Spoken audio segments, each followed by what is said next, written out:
আমরা আসলে একটু ওয়েট করছি যে পার্টিসিপেন্ট বাড়ার জন্য আর কি, মানে কেবল আচ্ছা ঠিক সবাই আছে,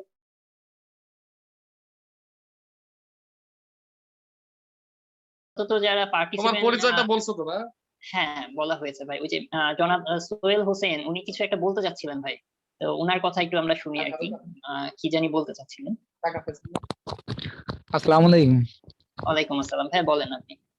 ভাই। আইসিটির জন্য কোন বইটা আমরা ফলো করতে পারি, কোনটা ভালো হবে? আচ্ছা, আইসিটির অনেকগুলো বই আছে, হ্যাঁ। বাজারে অনেক প্রচলিত ইজি কম্পিউটার আছে, তারপরে আপনার আপনার হচ্ছে আলাল ভাইয়ের একটা বই আছে, হ্যাঁ, কম্পিউটারের। আমি বেসিক্যালি মাহবুব সিআইটি বইটা পড়েছিলাম। তো আপনি যদি ব্যক্তিগতভাবে আমার অভিজ্ঞতার আলোকে জানতে চান, আমার কাছে ইজি কম্পিউটার আমি দেখেছি, অন্যান্য বাজারের বইও দেখেছি, আইসিটি ভিউ আছে একটা, ওটাও দেখেছি মোটামুটি। কিন্তু আমার কাছে মাহবুব আইসিআইটি বইটা ওই সময়ের প্রেক্ষাপটে 3840-র প্রেক্ষাপটে ওই বইটা আমার কাছে ভালো লাগছিল আর কি বেশি, এবং আমি ওই বইটা ফলো করেছিলাম। ঠিক ও আছে, আচ্ছা, থ্যাংক ইউ। ওয়েলকাম। হ্যাঁ, আমরা এখনো আসসালামু আলাইকুম বুক ভাইয়া। লিস্টটা ফাইনাল করিনি। হ্যাঁ, আমরা ওই আগামী 25 তারিখের দিকে, মানে কোর্স শুরু হওয়ার কমপক্ষে 5 দিন আগে আমরা বুক লিস্টটা দিব। তখন আমরা জানতে পারবো যে কোন কোন সাবজেক্টের কোন বইগুলো ভালো। আমরা বসবো, আমরা যারা গভর্নিং বডি আছি আমরা সবাই মিলে একদিন বসে ডিসিশন নিব যে কোন কোন সাবজেক্টের কোন বইগুলো আহ, ইয়ে করা যায়। আসসালামু আলাইকুম স্যার, একটা কোশ্চেন ছিল। হ্যাঁ অবশ্যই বলেন। হচ্ছে আমি সিএসসি এর স্টুডেন্ট, তো আমাদের হচ্ছে কি আইসিটি ক্যাডার কি কোনো টেকনিক্যাল ক্যাডার খোলার কোনো সম্ভাবনা আছে 44, 45, 46 বিসিএস এ? আইসিটি 44-এ আপনারা ইয়া পাবেন আশা করি। 44-এ আইসিটি এডুকেশনের বিশাল বড় একটা আপনি সার্কুলার পেতে পারেন। প্রায় 100-র বেশি হয়তো বা নিবে, আমি যেটুকু শুনতেছি আর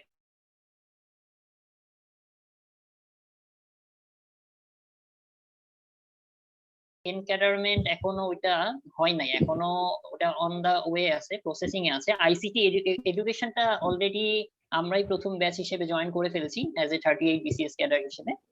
তো আপনারা আইসিটি এডুকেশনে অবশ্যই আশা করা যায় 44-এ ইনশাল্লাহ আপনারা একটা বড় সড়ো সার্কুলার পাবেন, এবং সেখানে আপনারা সিএসসি আছেন যারা, ট্রিপলি যারা আছেন, আইসিটি থেকে যারা পড়াশোনা করেছেন, তাদের সুযোগ আছে আর কি। জি, আর টেকনিক্যাল ক্যাডার কি 45, 46 থেকে হতে পারে? না, এটা তো টেকনিক্যাল ক্যাডার, আইসিটি যেটা এডুকেশন এটা তো টেকনিক্যাল ক্যাডার, এটা একটা টেকনিক্যাল। এবং আপনি যেটা বলছেন যে একদম আইসিটি আলাদা, যেটা আইসিটি মিনিস্ট্রি আন্ডারে, জি জি। ওটা ওটা হচ্ছে না, ওটা আসলে এখনো হয় নাই, এখনো ক্যাডার এনলিস্টমেন্ট হওয়ার পরে তারপরে ওটার সার্কুলার আসবে। তো যেহেতু এখনো ক্যাডার এনলিস্টমেন্টে আসে নাই ওটার নাম, তো এটা বলা যাচ্ছে না। হ্যাঁ, এটা বলা ওকে tough. Okay okay. Thank you.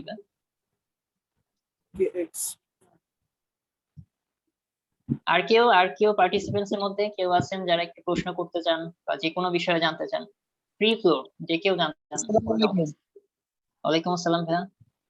জি ইমতিয়াজ ভাই, আপনার কাছে আপনার বিশেষ জার্নিটা শুনতে চাই প্রথম থেকে। আমার বিশেষ জার্নি শুনতে চান? জি ভাইয়া। আচ্ছা আচ্ছা, প্রথমত আমি বলি তাহলে একটু। সাদি ভাই, ভাই বলি নাকি? Hello hello.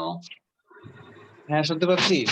হ্যাঁ ভাই, তাহলে আমাদের একজন পার্টিসিপেন্ট জানতে চাইছেন আমার বিসিএস জার্নিটা আর কি, হ্যাঁ তাহলে হ্যাঁ, আমি বলো। শেয়ার করি ওনাদের সাথে। অবশ্যই। আচ্ছা, আমি বেসিক্যালি আহসানুল্লাহ বিজ্ঞান ও প্রযুক্তি বিশ্ববিদ্যালয়ের একজন স্টুডেন্ট ছিলাম, ট্রিপলি ইলেকট্রিক্যাল এন্ড ইলেকট্রনিক ইঞ্জিনিয়ারিং এ। তো আমার আসলে জার্নি বলতে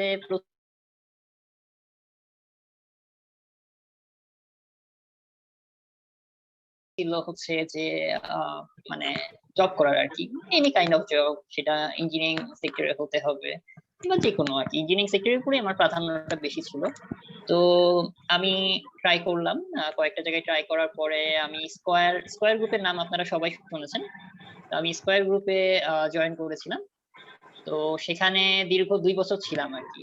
তো স্কয়ার তো নরমালি হচ্ছে আপনার প্রাইভেট যে সকল প্রতিষ্ঠান আছে তার মধ্যে বলা চলে যে ওয়ান অফ দ্য বেস্ট কি বলা যায়।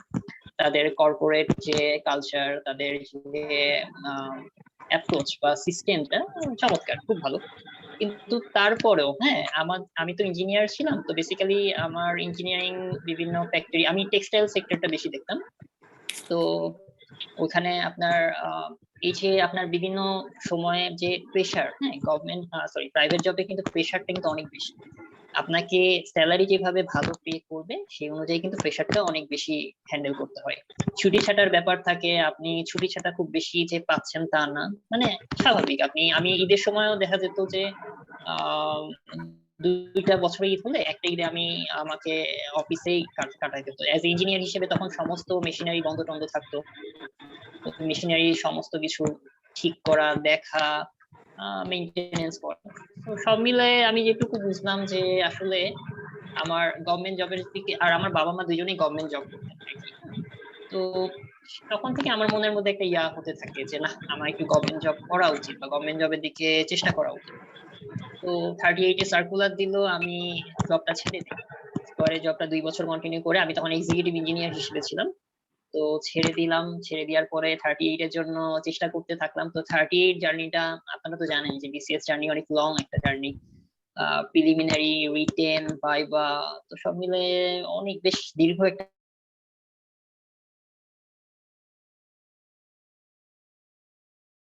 দিছি। হয় নাই, আমার প্রিলিমিনারি হয় নাই, কারণ আসলে চাকরি করে আমার জন্য টাফ হয়ে যাচ্ছিল বা আমি ওভাবে ফোকাস করতে পারছিলাম না। তো পরবর্তী সময়ে আমি জব ছেড়ে দিয়ে একেবারে ফুললি ফোকাসড হই 38 এর জন্য।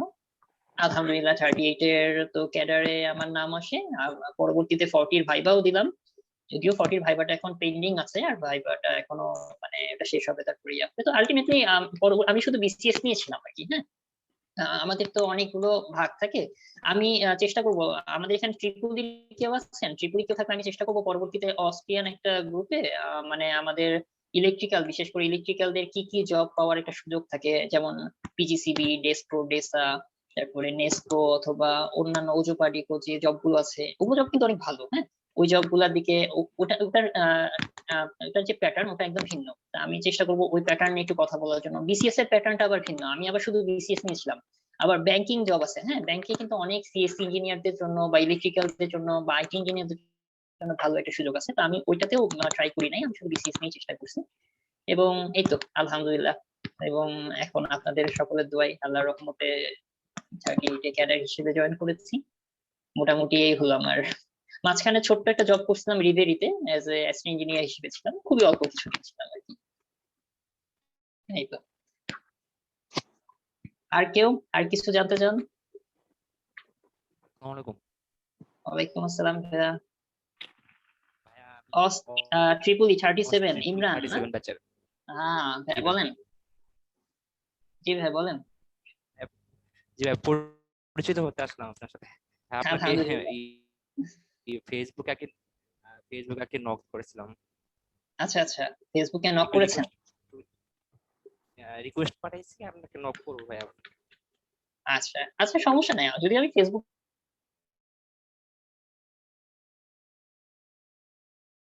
আপনাদের কি পড়াশোনা শেষ? 37 ব্যাচের কি শেষ হয়ে গিয়েছে? জি ভাই, আমরা এই যে জানুয়ারি 19 তারিখে বের হয়েছি। জানুয়ারির 20 তারিখ, তার মানে তো মানে জানুয়ারি, মানে এটা কি 2021 সালে না 20 সালে? 21। জি ভাই, 2021। আচ্ছা আচ্ছা, তো আপনার লাস্ট ব্যাচ নাকি? জি ভাই, আমরা এই লাস্ট ব্যাচ। এই যে 1 মাসের ভিতরে মনে হয় আরেকটা ব্যাচ ভাই। আচ্ছা ঠিক আছে, ঠিক আছে। ওকে ভাই। জি ভাই, আসসালামু আলাইকুম। ওয়ালাইকুম আসসালাম। আর কেউ? ওপেন ফ্লোর ভাইয়া, কেউ কিছু জানতে চাইলে, কেউ কিছু বলতে চাইলে বলেন। আচ্ছা ভাইয়া, আইটির জন্য কি এক্সট্রা প্রিপারেশন নেওয়া লাগে? আইটি কোন বিষয়ে ভাইয়া বলেন? মানে এডুকেশন ক্যাডারের? হ্যাঁ, আমার ডিপার্টমেন্টে 200 মার্কের এক্সট্রা পরীক্ষা দিতে হয়েছে ইলেকট্রিক্যাল ইঞ্জিনিয়ারিং এর। ডিফারেন্স কি? মানে নরমাল আমরা যেটা জেনারেল ক্যাডারের জন্য যেটা নেই। হ্যাঁ হ্যাঁ। ও আচ্ছা ওইটা- আচ্ছা, আমি একটু বেসিকটা বলি। হ্যাঁ, বেসিক্যালি বিসিএস এ আপনার দুইটা থাকে। হ্যাঁ, দুইটা পোর্শন থাকে, একটা হচ্ছে জেনারেল ক্যাডার, একটা হচ্ছে টেকনিক্যাল ক্যাডার। হ্যাঁ, তো আপনি চাইলে শুধু জেনারেল জন্য অ্যাপ্লাই করতে পারেন, শুধু টেকনিক্যালের জন্য অ্যাপ্লাই করতে পারেন, অথবা বোথে অ্যাপ্লাই করতে পারেন। আমি সবসময় বোথে অ্যাপ্লাই করতাম। হ্যাঁ, তো যারা বোথে অ্যাপ্লাই করে তারা হচ্ছে রিটেনে প্রিলিমিনারি সবার সেম, হ্যাঁ প্রিলিমিনারি যখন আপনি পাশ করে যাবেন, যখন রিটেন দিতে আসবেন তখন জেনারেলদের 900 মার্কের পরীক্ষা দিতে হয়। আর যারা আওয়াজ শোনা যাচ্ছে না, সাইয়েদুল হক আকাশ ভাই বলেছেন আওয়াজ শোনা যাচ্ছে না, আমার আওয়াজ কি শোনা যাচ্ছে? শোনা যাচ্ছে ওর এখানে নেটের প্রবলেম জি আছে। শোনা আচ্ছা আচ্ছা ঠিক আছে। তো যারা জেনারেলে রিটেন দেন তারা শুধুমাত্র 900 মার্কের পরীক্ষা দেন। আর যারা বোথে পরীক্ষা দেন তারা তো জেনারেলে 900 মার্কের পরীক্ষা দিবেনই, সাথে সাথে তাদের 200 মার্কের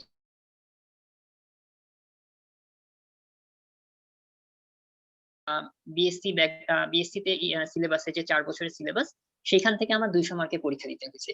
যারা হচ্ছে ধরেন সিএসসি তাদেরকে 200 মার্কের তাদের সাবজেক্ট থেকে পরীক্ষা দিতে হবে, অথবা যে কোনো সাবজেক্ট, মনে করেন যারা ডাক্তার, হ্যাঁ যারা ডক্টর হন তাদেরকে কিন্তু তাদের এমবিবিএস যে সিলেবাস ওইখান থেকে 200 মার্কের পরীক্ষা দিতে মানে দিতে হয়, এক্সাম দিতে হয়। তো আমাদেরকে 1100 মার্কের পরীক্ষা দিতে হয়েছে, আর যারা জেনারেল তারা 900 মার্কের। তো এইভাবে পার্থক্য আর কি, এটাই হচ্ছে ডিফারেন্স আর কি। হ্যাঁ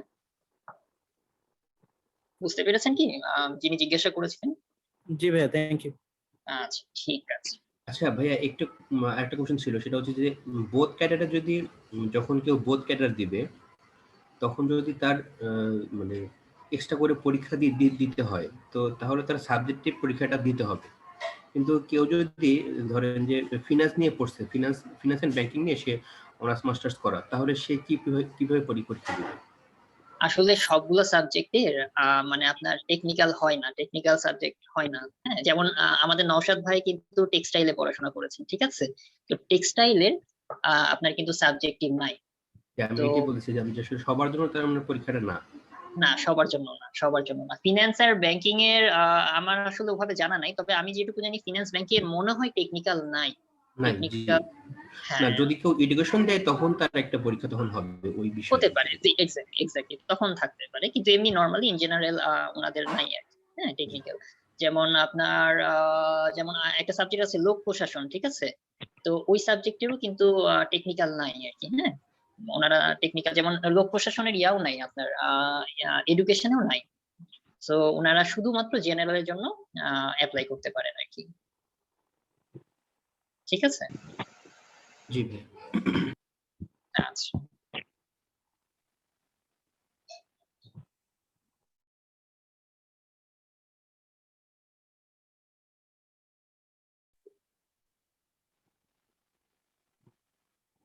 আর কারো কিছু জানার আছে? বলেন, নির্দ্বিধায় বলেন, কোনো কনফিউশন রাখেন না।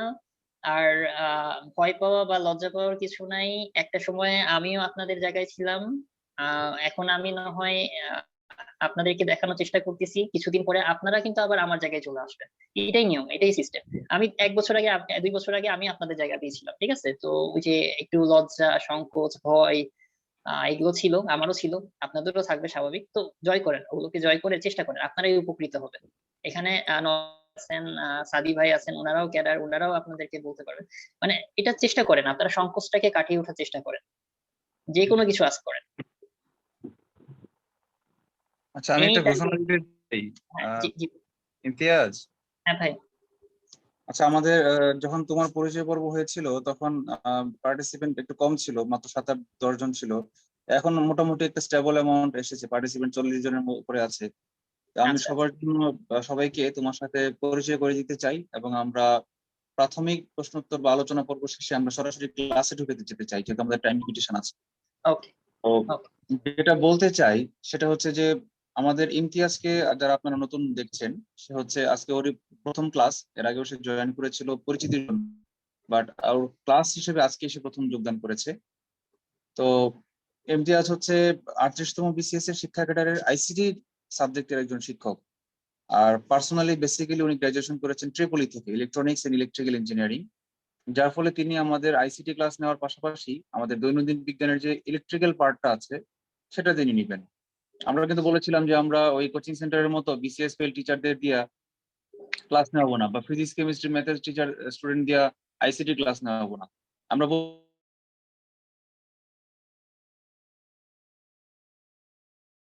রিসোর্স পার্সন দেখে দিয়ে আমরা ক্লাস নেওয়াবো।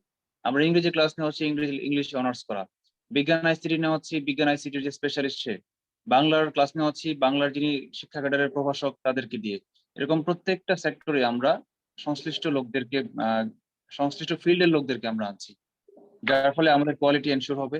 এবং আমরা আরেকটি ঘোষণা আমরা দিতে চাই যে আমাদের কোর্সের কিন্তু আমরা গতকালকে প্রথম দিন বলেছিলাম যে 10 জনকে, গতকালকে না, গত পরশু দিন রাতে বলেছিলাম, প্রথম যেদিন ঘোষণা দিয়েছিলাম 10 জনকে ঘোষণা দিয়েছিলাম যে আমরা 1500 টাকা ছাড়ে 4500 টাকায় ভর্তি করব।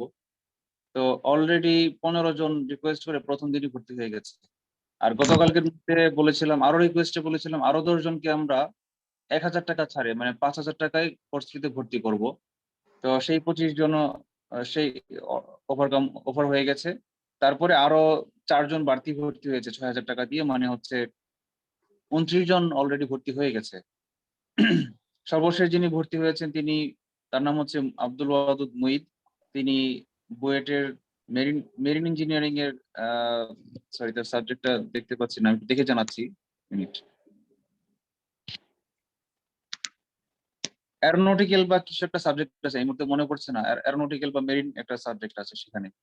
তো যাই হোক, আর আমরা যারা নতুন যারা ভর্তি হতে চাই তারা হয়তো অনেকেই 6000 টাকা একবারে ম্যানেজ করতে পারবেন না বা একটু কষ্ট হবে। তাদের সুবিধার কথা চিন্তা করে আমরা যেটা করব যে প্রথমে 3000 টাকা ভর্তি নিয়ে পরে বাকিটা কিস্তিতে দিতে পারবেন, এটা।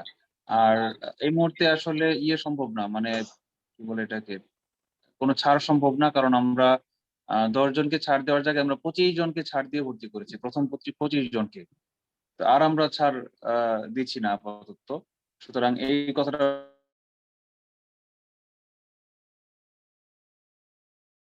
কিস্তিতে আমরা ভর্তি করছি। পরবর্তী 15 জনকে, মানে 40তম জন পর্যন্ত আমরা 3000 টাকা কিস্তি এবং বাকি দুইটা 1500 টাকা করে দিতে পারবে। 40 জন ভর্তি হয়ে যাওয়ার পরে আমরা কিন্তু আর কোনো কিস্তি বা ছাড় কোনো সুযোগই দেব না আর কি।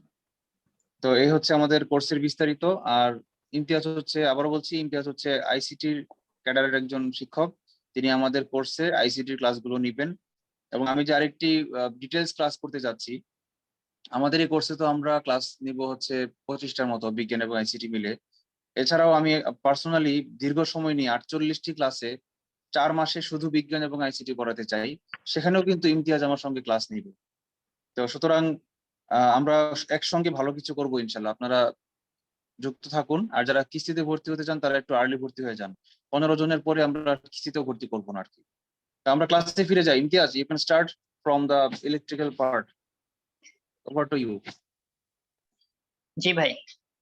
আচ্ছা, ভাই আমার হচ্ছে হোস্ট হতে হবে। আমি যদি স্ক্রিন শেয়ার করতে চাই তাহলে তো আমার মনে হয় হোস্ট হওয়া লাগবে। আর এখানে তো আমি তো এজ এ পার্টিসিপেন্ট হিসেবে স্ক্রিনটা শেয়ার করতে পারবো না, তোমাকে ওই জায়গাতে হোস্ট করে দিলে সুবিধা হয়। আচ্ছা, তো আমি শুরু করার আগে আপনাদেরকে একটু কিছু জিনিস বলতে চাচ্ছি আর কি। এখন দেখো তো পারো কিনা।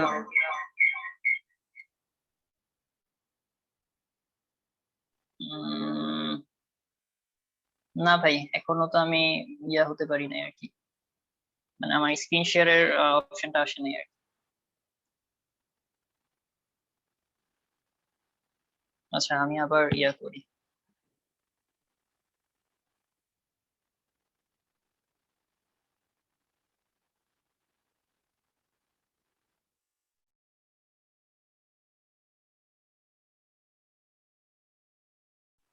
এখন একটু দেখো তো আবার। আচ্ছা দেখি, আমি আবার লিভ পোস্ট করিনি। হ্যালো, শোনা যাচ্ছে আমার কথা? হ্যালো নওশাদ ভাই, শোনা যাচ্ছে আমার কথা? শোনা যাচ্ছে স্যার। আচ্ছা, নওশাদ ভাই কি চলে গেলেন নাকি? আচ্ছা ঠিক আছে, এটার আগে আমরা একটু করি কি, আমি প্রাথমিক কিছু কথাবার্তা বলি স্টার্ট করার আগে, ঠিক আছে? আচ্ছা, যেটা আমি বলতে চাচ্ছি যে আমরা হচ্ছে যে বিসিএস এর জন্য আপনারা তো এখানে সবাই বিসিএস এর জন্য মূলত ভর্তি হচ্ছেন বা ভর্তি হবেন আর কি, তাই না? তো বিসিএস হচ্ছে এটা একটা লং জার্নি, ঠিক আছে? এখন এটা হাইলি কম্পিটিটিভ এক্সাম। 5 লাখের মতো প্রায় পরীক্ষা দিবে, 5 লাখ কম্পিটিটিভ থাকবে। এর মধ্যে থেকে আপনার 3টা ভাগে এক্সাম হবে, প্রিলি, রিটেন, ভাইবা। তো প্রথমে আমি বলতে যাচ্ছি প্রিলি নিয়ে। প্রিলিতে আপনার মোটামুটি অন এভারেজ 15,000-এর মতো টিকায়, ঠিক আছে? তো 15,000-এর মতো 15,000-এর মধ্যে আপনার যদি থাকতে চান তাহলে অবশ্যই আপনাকে একটু টেকনিক্যালি কাজ করতে হবে, একটু স্ট্র্যাটেজিক্যালি কাজ করতে হবে। তো এই কাজটাই আমরা চেষ্টা করব আপনাদেরকে একটু গাইডেন্স দেওয়ার। পড়ালেখা মূলত আপনার উপর। হ্যালো,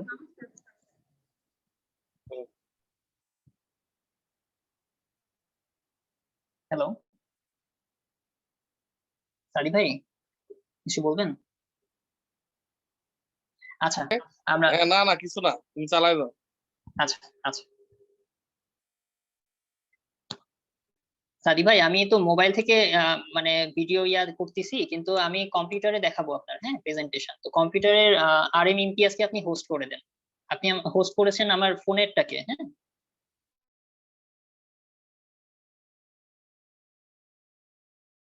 যেটা বলতে চাচ্ছিলাম যে আপনাদের প্রায় 5 লাখের মতো আপনারা কম্পিটিটর, হ্যাঁ। তো এই কম্পিটিটিভ এক্সামে আপনারা যেটা আমরা যেটা করবো, আমরা আসলে কি করব, আমরা হচ্ছে আপনাদেরকে একটু গাইডেন্স দিতে পারি, ঠিক আছে? যে এইভাবে পড়লে বা এই ওয়েতে আগাইলে আপনার জন্য ইজিয়ার হবে, আপনাদের চলার পথটাকে ইজিয়ার করার চেষ্টা করা হবে।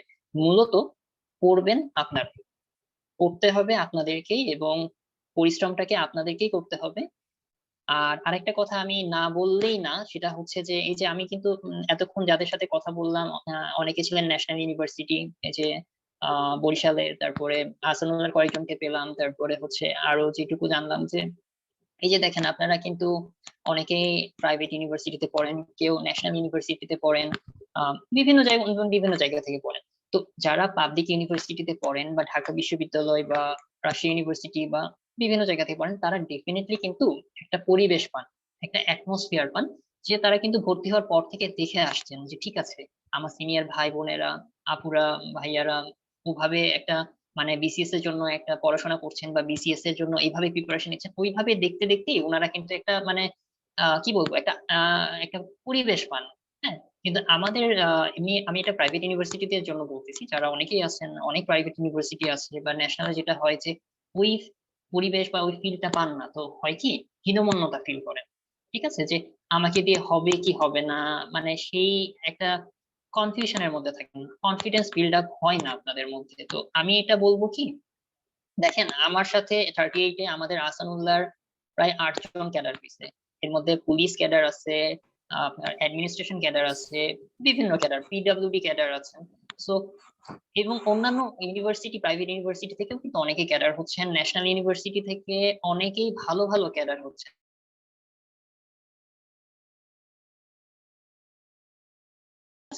মানুষ হারে তার নিজের কাছে।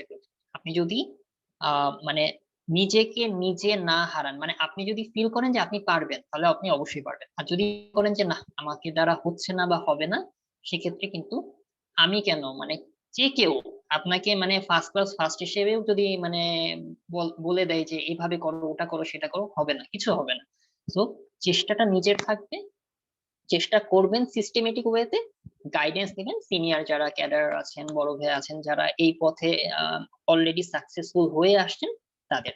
তো আশা করি ইনশাল্লাহ আপনারা মানে আশা করি ইনশাল্লাহ এই পথে আপনারা সবাই সফল হবেন। তো আমি শুরু করতে চাচ্ছি, শুরু করার আগে আমি একটু দেখে নেই, নওশাদ ভাই আছেন?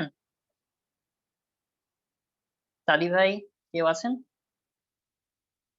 হ্যালো, আমার কথা শোনা যাচ্ছে? হ্যাঁ আছি আছি তো, বলো। আচ্ছা কি আছে? ভাইয়া, আমাকে আপনি হোস্ট করেছেন কোথায়, মানে ইমতিয়াজে হোস্ট করছেন না? নওশাদ ভাই তো এটার হোস্ট, মানে দেখি নওশাদ ভাই তো এটা তোমাকে host- ইমতিয়াজ ভাই, আপনি এখন হোস্ট হিসেবে আছেন, আপনি এখন যে কাউকে হোস্ট করতে পারবেন। আপনি আপনার কম্পিউটারকে হোস্ট করে নেন, তাহলেই হয়ে যাবে। আচ্ছা, আমাকে কি অলরেডি হোস্ট তুমি করা কি এখন হয়েছে? আচ্ছা, আমি রেকর্ড দেখি। শেয়ার করবা, মানে স্ক্রিন শেয়ার করবা? হ্যাঁ হ্যাঁ হ্যাঁ হ্যাঁ হ্যাঁ হ্যাঁ ভাই, আচ্ছা আমি দেখতেছি, স্ক্রিন শেয়ার তো এটা পারোই তুমি, এটা তো পারোই স্ক্রিন শেয়ারটা। থামেন ওই ভাই, তোমার আমি একটু পিডিএফ ফাইল বা না ওইটা না, আমি দুইটা ইয়াতে আছি, তো দুইটা কি বলে একটা ফোনে আছি, আর এখন আমি কম্পিউটারে যোগ করবো। আচ্ছা একটু সময় দেন আমাকে, 1 মিনিট সময় দেন, আমি এটা করি, হ্যাঁ, অন করি, ঠিক আছে? ইমতিয়াজ ভাই অপশন থেকে আপনি অন করি সবাইকে যদি স্ক্রিন শেয়ারিং পারমিশন করে দেন তাহলেই পারা যাবে, হোস্ট করতে হ্যাঁ। হবে না। একটু আমি এটা অন করি, একটু সময়।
ইমতিয়াজ, হ্যাঁ ভাই।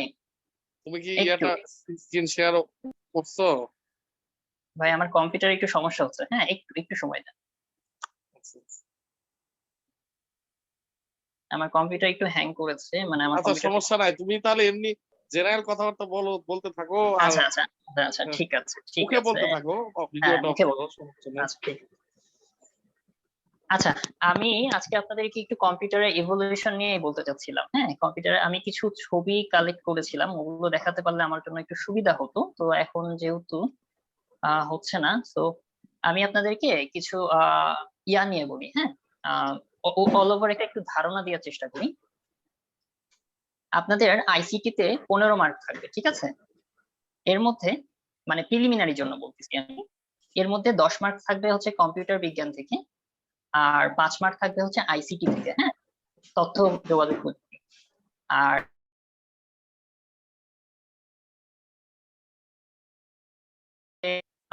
ফিজিক্স। আচ্ছা, আমার ইয়ারটা কি দেখা যাচ্ছে এখন? শেয়ার কি হচ্ছে? শেয়ার কি দেখা যাচ্ছে? জি ভাই হচ্ছে। আচ্ছা ঠিক আছে, আমি এটা একটু ইয়া করে নিই। যেটা আচ্ছা, ছবি দেখা যাচ্ছে না? ছবি কি আপনারা দেখতে পাচ্ছেন? একটু ইয়ে করেন। আচ্ছা জি স্যার। আচ্ছা ঠিক আছে, আমি একটু আপনাদেরকে বলি। সেটা হচ্ছে যে বিজ্ঞানে থাকবে হচ্ছে আপনার 15 মার্কের একইভাবে। তো বিজ্ঞানেরও কিন্তু পার্ট আছে। হ্যাঁ, ফিজিক্স আছে, ওর মধ্যে কেমিস্ট্রি আছে, বায়োলজি আছে, আধুনিক পদার্থ বিজ্ঞান আছে, ওর মধ্যে ইলেকট্রনিক্স এর পার্ট আছে। তো এই জিনিসগুলো, হ্যালো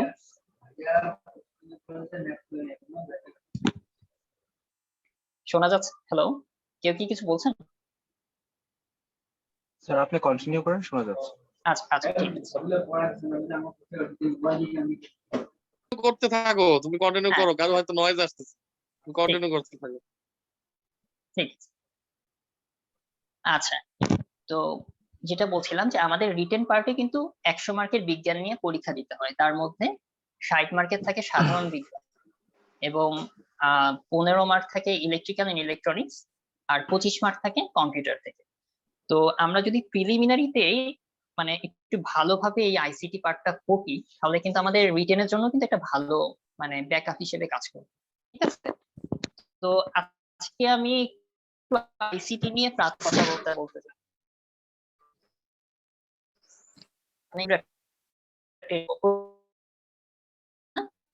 এই ছবি এই যে এই ছবিটা আসলে কি? ছবিটা কম্পিউটার, ঠিক আছে? এটা কিন্তু এই প্রথম দিকের আমলের কম্পিউটার। এবং এই ডান পাশের ছবিটা দেখছেন না, একজন ভদ্রলোক ঠিকঠাক করার চেষ্টা করতেছেন, এটা কিন্তু হচ্ছে আপনার একদম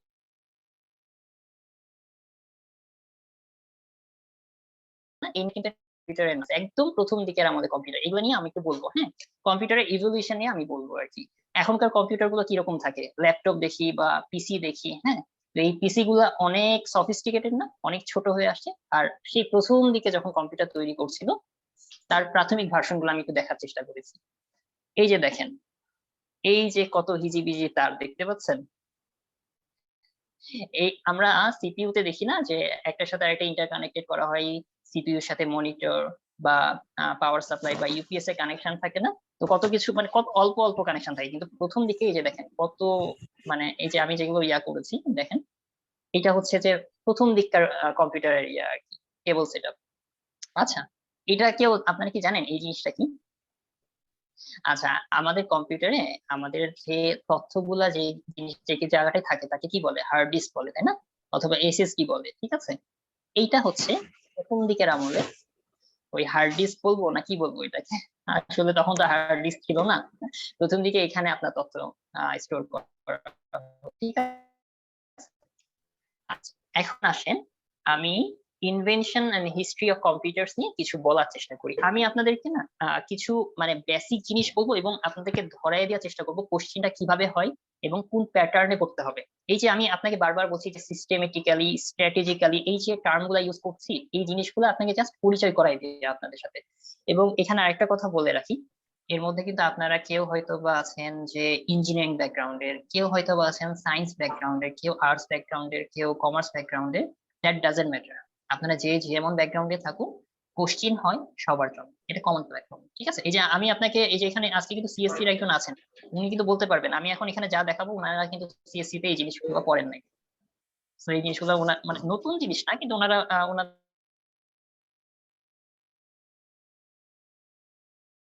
আচ্ছা, চার্লস ব্যাবেজ, ঠিক আছে? চার্লস ব্যাবেজকে বলা হয় ফাদার অফ কম্পিউটার। এখন ওনাকে ফাদার অফ কম্পিউটার কেন বলা হয়? প্রথম যে কম্পিউটিং মেশিন তার নকশাকারী ছিলেন চার্লস ব্যাবেজ। কম্পিউটার বলতে কি বুঝি? একটা হিসাব যন্ত্র, ঠিক আছে? অর্থাৎ রিপিটিভ ম্যাথমেটিক্যাল কাজ করার জন্য কিন্তু কম্পিউটার ইউজ করা হয়, ঠিক আছে? এই কম্পিউটারের যে প্রাথমিক যে ধারণা যে যন্ত্রটা দিয়ে আসছিল সেটাকে বলা হয় এই যে অ্যানালাইটিক্যাল ইঞ্জিন। এই অ্যানালাইটিক্যাল ইঞ্জিন এখানে কিন্তু কিছু কি যোগ গুণ ভাগ কিছু লজিক্যালি কাজ করা যায়, খুবই ইন্ট্রো মানে কি বলবো একেবারে মানে এলিমেন্টারি পর্যায়ে, ঠিক আছে? তো এই যে মেশিনটা আবিষ্কার করছিল চার্লস ব্যাবেজ, এই জন্য ওনাকে ফাদার অফ কম্পিউটার বলা হয়ে থাকে। তো পরীক্ষাতে যদি কোশ্চেন আসে যে ফাদার অফ কম্পিউটার কাকে বলা হয়, অ্যান্সার হবে চার্লস ব্যাবেজ। এটা কিন্তু বিসিএস পরীক্ষায় কোশ্চেন আসছে একটা। এরপরে আসছেন দেখেন মার্ক ওয়ান।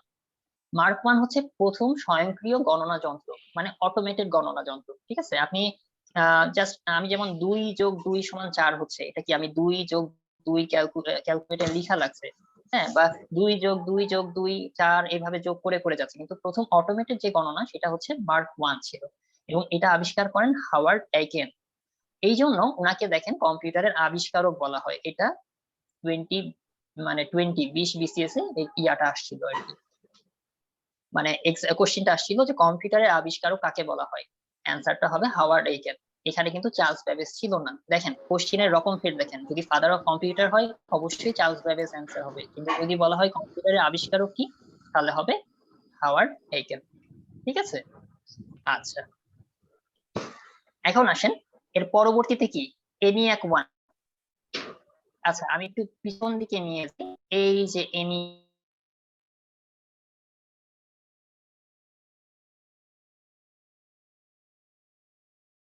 এখন একটু কথা বলবো। এনিয়াক ওয়ান হচ্ছে প্রথম পূর্ণাঙ্গ ইলেকট্রনিক কম্পিউটার।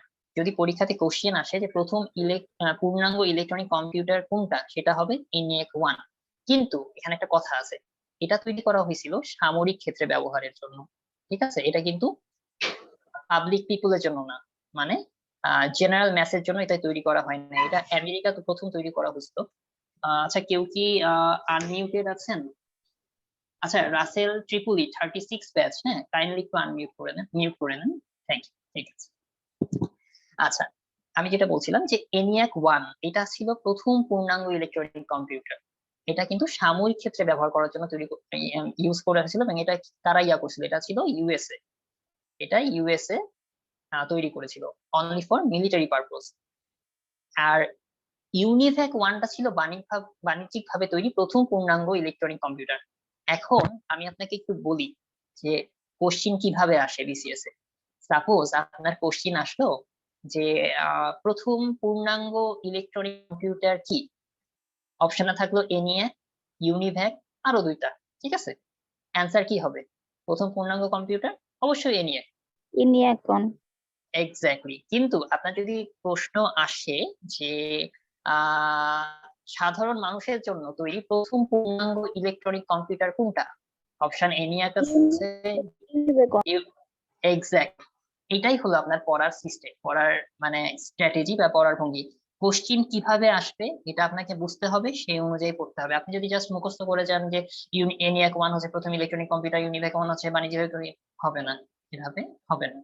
এভাবে করে আপনি দেখবেন যে মনে রাখতে পারছেন না, কোশ্চিন ঘুরায় আসবে, ধরতে পারছেন না। ঠিক আছে, আচ্ছা এখন আসেন ABC, যেটাকে বলা হয় অ্যাটমস অফ বেরি কম্পিউটার।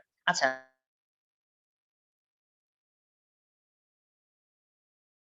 মানে কি? 1 অর 0, ঠিক আছে? অর্থাৎ বাইনারি 1 আর 0 ছাড়া কম্পিউটার কিন্তু কিচ্ছু বোঝে না।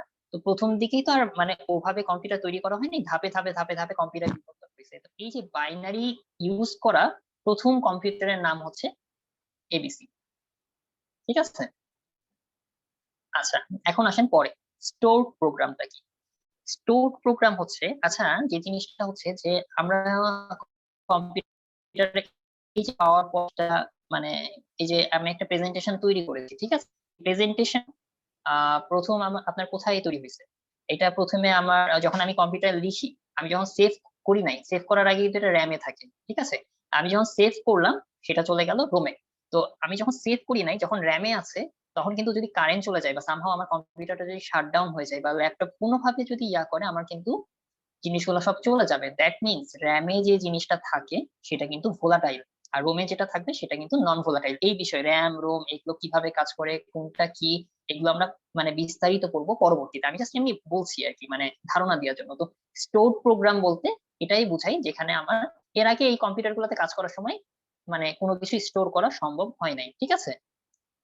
এখন মানে পরবর্তী সময়ে এই যে স্টোর প্রোগ্রাম করার মানে স্টোর প্রোগ্রাম করার ইয়াটা উদ্ভাবন করছিলেন কে? জন নিউম্যান, ঠিক আছে? এই জন্য উনাকে বলা হয় আধুনিক কম্পিউটারের জনক। এখন আসেন প্রশ্নটা কি আসবে, যদি বলা হয় যে আধুনিক কম্পিউটারের জনক কে? অ্যান্সার হবে আপনার জন নিউম্যান। কিন্তু যদি কোশ্চেন আসে যে কম্পিউটারের জনক কে? হাওয়ার্ড এইকেন। আপনার এক্স্যাক্টলি অপশনে মজার বিষয় কি, বিসিএস এ কেন নেগেটিভ মার্কিং কিন্তু আছে, বিসিএস এ প্রতিটা ভুল উত্তরের জন্য 0.5 করে মার্ক মাইনাস যায়। আপনার মজার বিষয় হচ্ছে কি, এইভাবে কোশ্চেন থাকে, ধরেন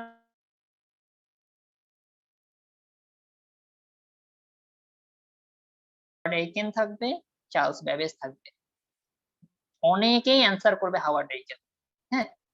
আর খুব কম জন যে একটু বুঝে বুঝে করবেন, তার তিনি অ্যান্সার করবেন জন নিউম্যান, ঠিক আছে? এই হলো অবস্থা। তো আচ্ছা এখানে একটা ব্যাপার আছে, স্টোর প্রোগ্রাম বলতে কিন্তু আবার প্রোগ্রামিং বুঝাচ্ছে না, হ্যাঁ? প্রোগ্রামিং কিন্তু আলাদা জিনিস। প্রোগ্রামিং এর আবিষ্কারক আবার হচ্ছে অ্যাডা লাভলেস, এটা আমরা পরবর্তীতে পড়াবো আর কি। অ্যাডা লাভলেস হচ্ছেন লর্ড বাইরন আছে উনার কন্যা। আপনারা ইংলিশ লিটারেচারে পড়বেন, লর্ড বাইরনের বিভিন্ন সাহিত্যিক কর্ম পড়বেন, তো উনার কন্যা ছিলেন।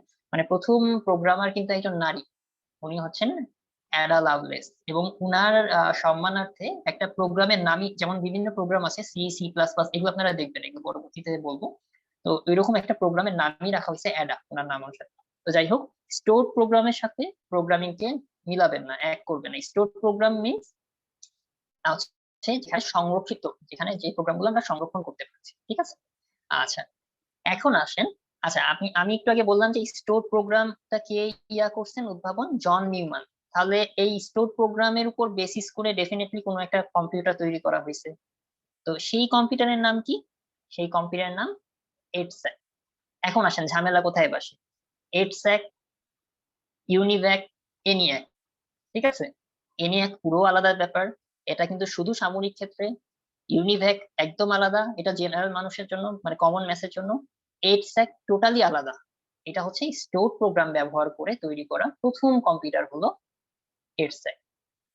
এবং এই যে দেখেন, ডেটা সংরক্ষণ করার জন্য আমি তো বলছি এখন ডেটা সংরক্ষণ আমরা তো রোমে করি, র্যামে করি, ঠিক আছে? তখনকার সময় প্রথম যে ডেটা সংরক্ষণ করা হয়েছিল সেটার জন্য কি ইউজ করা হয়েছিল? মার্কারি ডিলে লাইন, ঠিক আছে? আচ্ছা ডিলে লাইন্স, এই যে আমি আপনাকে দেখাই ডিলে লাইন্স এর ব্যাপারটা, এই যে ব্যাক টিউব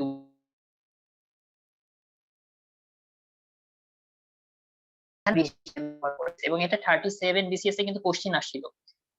এটা কিন্তু প্রথম প্রজন্মের কম্পিউটার, ফার্স্ট জেনারেশন কম্পিউটার গুলোতে মেমোরি রাখার জন্য ইউজ করা হতো mercury delay line. Already 37 BCS এ কোশ্চেনটা চলে এসেছে। তাহলে এখন যদি কোশ্চেন আসে তাহলে এরকম কোশ্চেন আসতে পারে যে মার্কারি ডিলে লাইন্স ইউজ করে কোন কম্পিউটার তৈরি করা হয়েছে। অপশনে থাকবে EDSAC থাকবে, ENIAC থাকবে, UNIVAC থাকবে, ABC থাকবে। কি অ্যান্সার হবে বলেন, আপনারাই বলেন। মানে আপনারা কি বুঝতে পারছেন যে মানে আমি যে জিনিসটা ধরানোর চেষ্টা করছি যে কিভাবে কোশ্চেন আসতে পারে বা কিভাবে পড়তে হবে, এই জিনিসটা কি আপনাদের একটু বোঝা যাচ্ছে? জি ভাইয়া। হ্যালো, আচ্ছা আচ্ছা, আমি এই জিনিসগুলোই ধরার চেষ্টা করাচ্ছি আর কি। হ্যাঁ, মানে পড়বেন আপনারাই, কিন্তু মানে গদ বাঁধা মুখস্থ করবেন না, বুঝে বুঝে কিভাবে পড়লে আপনি সবচাইতে ভালো মনে রাখতে পারবেন এবং সেই অনুযায়ী অ্যান্সার করতে পারবেন। কারণ কোশ্চিন কিন্তু আপনার একেবারে হুবহু আসবে, দ্যাট ডাজন্ট ম্যাটার, এটা নাও হতে পারে। কোশ্চিন ঘুরিয়ে পেঁচিয়ে আসবে, এর মধ্যে থেকে আসবে। আচ্ছা, so mercury delay lines memory নিয়ে পড়বো, ঠিক আছে। পরবর্তীতে মেমোরি দেখবো যে প্রথম প্রজন্মের কম্পিউটারে হচ্ছে যে কি টাইপের মেমোরি ইউজ করতো, দ্বিতীয় প্রজন্মে কি, তৃতীয় প্রজন্মে বর্তমানে কি টাইপের মেমোরি ইউজ করছি, মানে ডিফারেন্ট ক্যাটাগরি, এগুলো আমরা পরবর্তী পড়বো। আমি জাস্ট আপনাদেরকে বিবর্তনটা দেখাচ্ছি যে আগেকার কম্পিউটার, আমি প্রথমে যে পিকচার গুলো দেখালাম ওই কম্পিউটার থেকে বর্তমানে কিভাবে আসবে, জাস্ট এইটুকু দেখাচ্ছি, ঠিক আছে। ওকে, এখন আসেন আমরা ট্রানজিস্টর। একটু খেয়াল করবেন, আমি এখন পর্যন্ত যা পড়াইছি EDSAC, UNIVAC, তারপরে হচ্ছে আপনার এর আগে ABC যা পড়াইলাম, কোথাও কিন্তু কোনো সাল দেই নাই, খালি EDSAC এ এই যে ট্রানজিস্টরে খালি সাল দিয়েছি। দ্যাট মিনস এই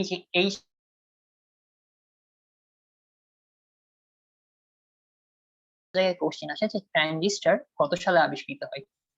এটা কেন আসে, ট্রানজিস্টরটা কিন্তু খুব ইম্পর্টেন্ট। আচ্ছা, ট্রানজিস্টরের বিষয়টা একটু ভালোভাবে আপনাদেরকে করতে হবে, কারণ ট্রানজিস্টর আবিষ্কার, এই যে বর্তমান যে ইলেকট্রনিক্স দেখছেন না, এই যে আমি বলতেছি যে আমি ইলেকট্রিক্যাল এন্ড ইলেকট্রনিক্স ট্রিপলি থেকে পড়াশোনা করেছি, এই যে ইলেকট্রনিক্স এর এত ব্যাপার, কম্পিউটার বলেন, এলইডি টিভি বলেন, এই যে আপনার যত ক্যাটাগরি, মোবাইল ফোন থেকে শুরু করে যত ইলেকট্রনিক্স, মাইক্রোওয়েভ থেকে যত কিছু আছে, ঠিক আছে।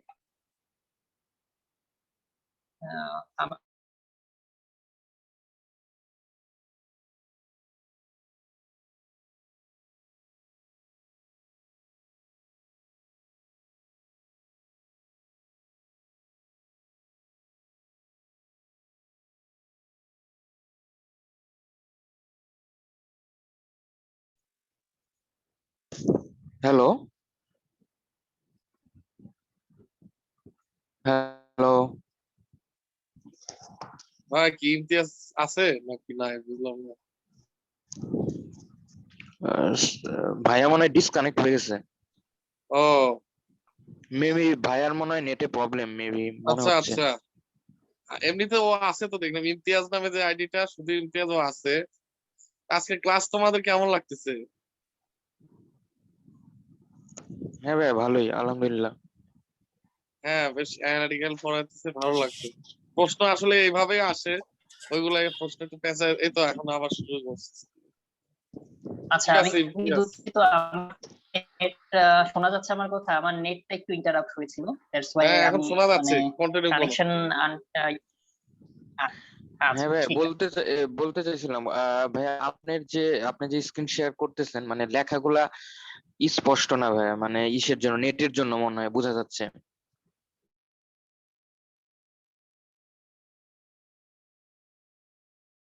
হ্যাঁ, এটা এটা হতে নেটের পারে। জন্যই হচ্ছে আর কি। আচ্ছা, এখন দেখা যাচ্ছে কি? একটু বড় করো ইমতিয়াজ তোমার হ্যাঁ হ্যাঁ, এবার দেখা। এই যে এখনো ব্লাড এখন দেখাচ্ছে আর কি কি, দেখা যাচ্ছে? অস্পষ্ট দেখাচ্ছে। ভাইয়া অস্পষ্ট, ওই যে ব্লাড অস্পষ্ট দেখাচ্ছে। দেখাচ্ছে।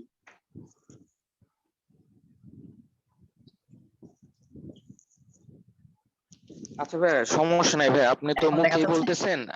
মুখেই বলতেছেন, কন্টিনিউ করেন ভাই, সমস্যা নাই। আচ্ছা আচ্ছা, ঠিক আছে। আচ্ছা, ঠিক ঠিক আছে। আচ্ছা মুখে মুখে বলে দাও তো ইমতিয়াজ, মুখে ট্রানজিস্টর মুখে আমি বলো, যেটা বলছিলাম পরে এই ফাইলটা দরকার হলে। হ্যাঁ বলে দিচ্ছি। আচ্ছা, হ্যাঁ আমি ফাইল দিয়ে দিব, সমস্যা নেই। আচ্ছা, ট্রানজিস্টর আমি এতক্ষণ যেগুলো বলছিলাম তার মধ্যে কিন্তু আমি কিন্তু কোনোটার সাল উল্লেখ করি নাই, ঠিক আছে? এটা হচ্ছে সাল আপনাদের জানতে হবে। 1948 সালে ট্রানজিস্টর কিন্তু আবিষ্কার হয়, এবং এই ট্রানজিস্টর আবিষ্কারের ফলে যেটা হয়েছে যে ইলেকট্রনিক্স এর যে শিল্প, এই ইলেকট্রনিক শিল্পতে বৈপ্লবিক একটা মানে উন্নতি সাধন হয়েছে। তো আচ্ছা, আপনারা কি দেখতে পাচ্ছেন এখন স্ক্রিনটা? ট্রানজিস্টর স্ক্রিন কি দেখা যাচ্ছে? হ্যাঁ ভাইয়া, দেখা যাচ্ছে কিন্তু স্পষ্ট না ভাইয়া, বাট হালকা হালকা লেখাগুলো বোঝা যাচ্ছে ভাইয়া। আচ্ছা আচ্ছা আচ্ছা, ঠিক আছে। মানে আসলে হয়েছে কি, আমার নেটটা আনস্টেবল হয়ে আছে, আর আমি মোবাইল থেকে চেষ্টা করছি আর কম্পিউটার দিয়েও চেষ্টা করছি, দুই দিক দিয়ে। তো আচ্ছা আচ্ছা ভাইয়া, ঠিক আছে। সমস্যা নাই। আচ্ছা, তো বলি আমরা তাহলে। এই যে আপনারা এই যে ছবিটা দেখতে পাচ্ছেন, এই যে এই ছবিটা কি দেখতে পাচ্ছেন? এই যে ট্রানজিস্টরের ছবি। হ্যাঁ ভাই, হ্যাঁ ভাই, এটা দেখা যাচ্ছে ভাই। আচ্ছা ঠিক আছে, ঠিক আছে, ঠিক আছে। আচ্ছা, ট্রানজিস্টরে যে সেমিকন্ডাক্টরটা ব্যবহার করা হয় সেটা হচ্ছে কি সিলিকন, আর একটা হচ্ছে জার্মেনিয়াম, ঠিক আছে? এই যে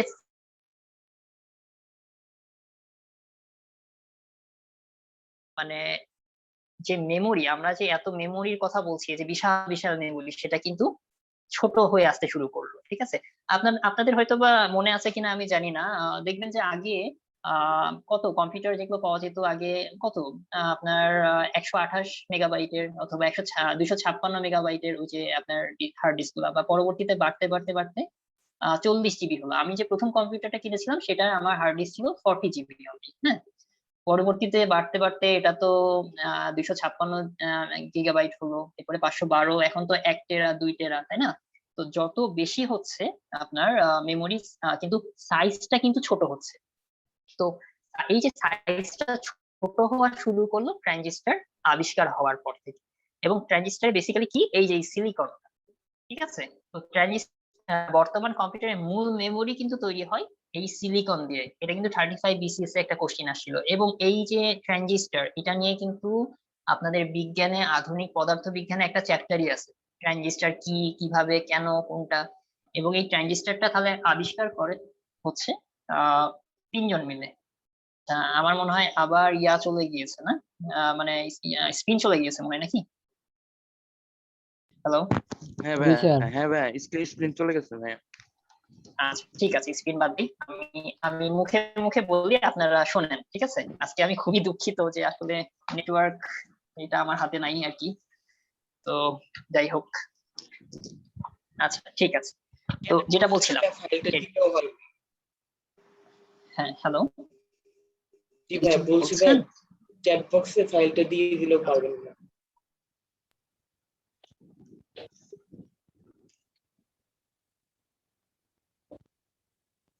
হ্যালো ইমতিয়াজ,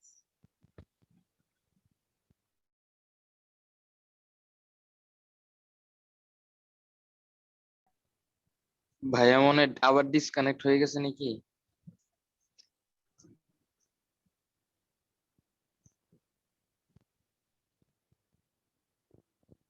আচ্ছা আমাকে শোনা যাচ্ছে কি? হ্যাঁ ইমতিয়াজ, শুনতে পাচ্ছ তুমি? হ্যাঁ আমি শুনতে পাচ্ছি। আচ্ছা ঠিক আছে, চ্যাট বক্সে ফাইল, আচ্ছা ঠিক আছে দিয়ে দিব, চ্যাট বক্সে ফাইলটা দিয়ে দিব আর কি, ঠিক আছে? আচ্ছা, তো আমি একটু বলি যে এই ট্রানজিস্টর ভিত্তিক প্রথম কম্পিউটার হচ্ছে TXO, ঠিক আছে? আর যেটা হচ্ছে যে ট্রানজিস্টর ভিত্তিক প্রথম মিনি কম্পিউটার, সেটা হচ্ছে PDB-8। এখন পরীক্ষাতে কোশ্চেন আসে, আচ্ছা mini computer, micro computer, macro computer, super computer, এই যে এই কম্পিউটারের বিভিন্ন ভাগ আছে, এই বিষয়গুলো আমরা কিন্তু পরবর্তীতে দেখবো, ঠিক আছে? আমরা কিন্তু এখন কি ইউজ করি, আমরা এখন মিনি কম্পিউটার ইউজ করি না, মেইন ফ্রেমও ইউজ করি না, আমরা মাইক্রো কম্পিউটার ইউজ করি। তো যদি প্রশ্ন আসে, আমি এটা দেখাতে পারলে ভালো হতো, তো দেখানো যেহেতু যাচ্ছে না, তো আপাতত এটা আমি একটু বলি যে আপনাকে যদি কোশ্চেন আসে যে ট্রানজিস্টর ভিত্তিক প্রথম কম্পিউটারের নাম কি, সেটা হবে TXO। কিন্তু যদি কোশ্চেন আসে যে ট্রানজিস্টর ভিত্তিক প্রথম মিনি কম্পিউটারের নাম কি, দ্যাট ইজ PDB-8। সমস্যাটা হয় কি, অপশনে দুইটাই থাকে, TXO থাকবে, PDB-8 ও থাকবে। সো আপনাকে ওইভাবেই কিন্তু মাথা ঠান্ডা রেখে মানে অ্যান্সার করতে হবে। ভুল অ্যান্সার দিলে 0.5 একদম মানে নগদে মাইনাস, এইভাবে কিন্তু পিছিয়ে যায়, ঠিক আছে? আচ্ছা, আর আরেকটা জিনিস করতে হবে, ট্রানজিস্টারে আবিষ্কার করেন 3 জন ব্যক্তি আছেন, তার মধ্যে হচ্ছে জন বার্ডেন, ওয়াল্টার ব্রিটেইন এবং উইলিয়াম শকলে। এর মধ্যে উইলিয়াম শকলের মানে উনি বেশি ইম্পর্টেন্ট, কারণ উইলিয়াম শকলের কথা অপশনে বেশি আসছে আর কি। আচ্ছা ভাই, আসসালামু আলাইকুম। ওয়ালাইকুম আসসালাম। ভাই এই ট্রানজিস্টর জিনিসটা কি আসলে, এটা একটু ওকে জাস্ট একটু মানে সহজ ভাষায় বোঝাই দাও।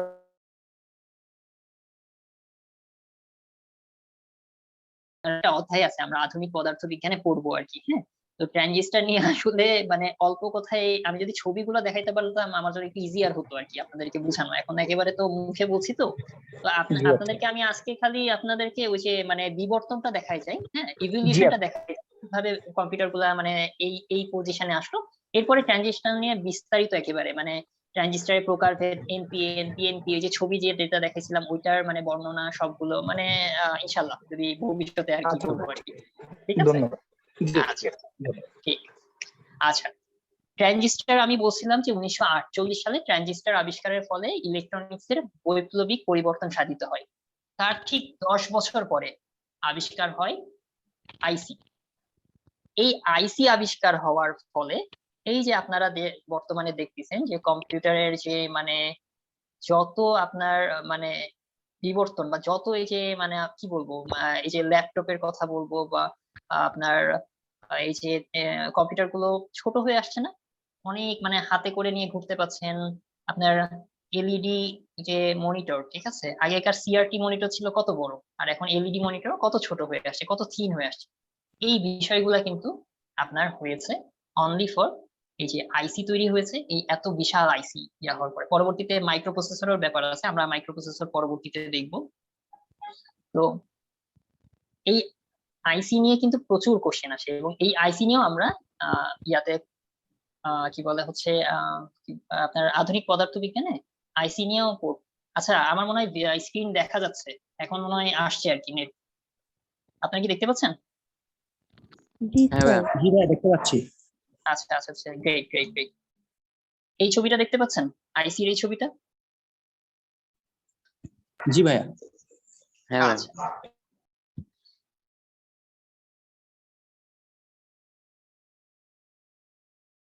আপনার মানে আধুনিক কম্পিউটারে যে এত অগ্রগতি হয়েছে তার মূলে কিন্তু রয়েছে এই আইসি।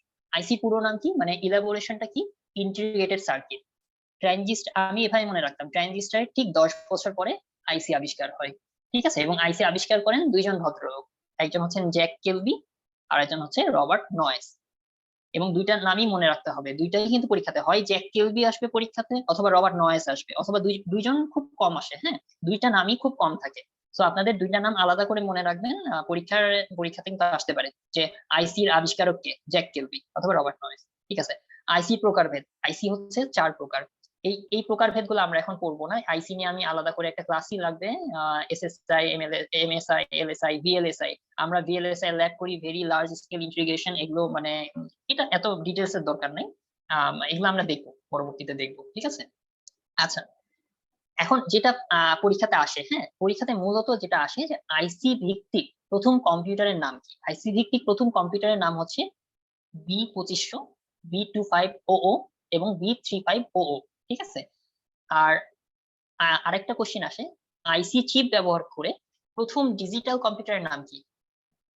প্রথম ডিজিটাল কম্পিউটার যেটা আইসি চিপ ইউজ করছে সেটার নাম হচ্ছে IBM 360। ঠিক আছে, আইবিএম এর নাম কিন্তু আমরা অনেকেই শুনেছি। ঠিক আছে, আইবিএম হচ্ছে কি বলবো, একে বলা হয় যে ব্লু বার্ড, এবং আইবিএম নিয়ে হচ্ছে মানে এটা নিয়ে আমরা আলাদাভাবে পড়বো।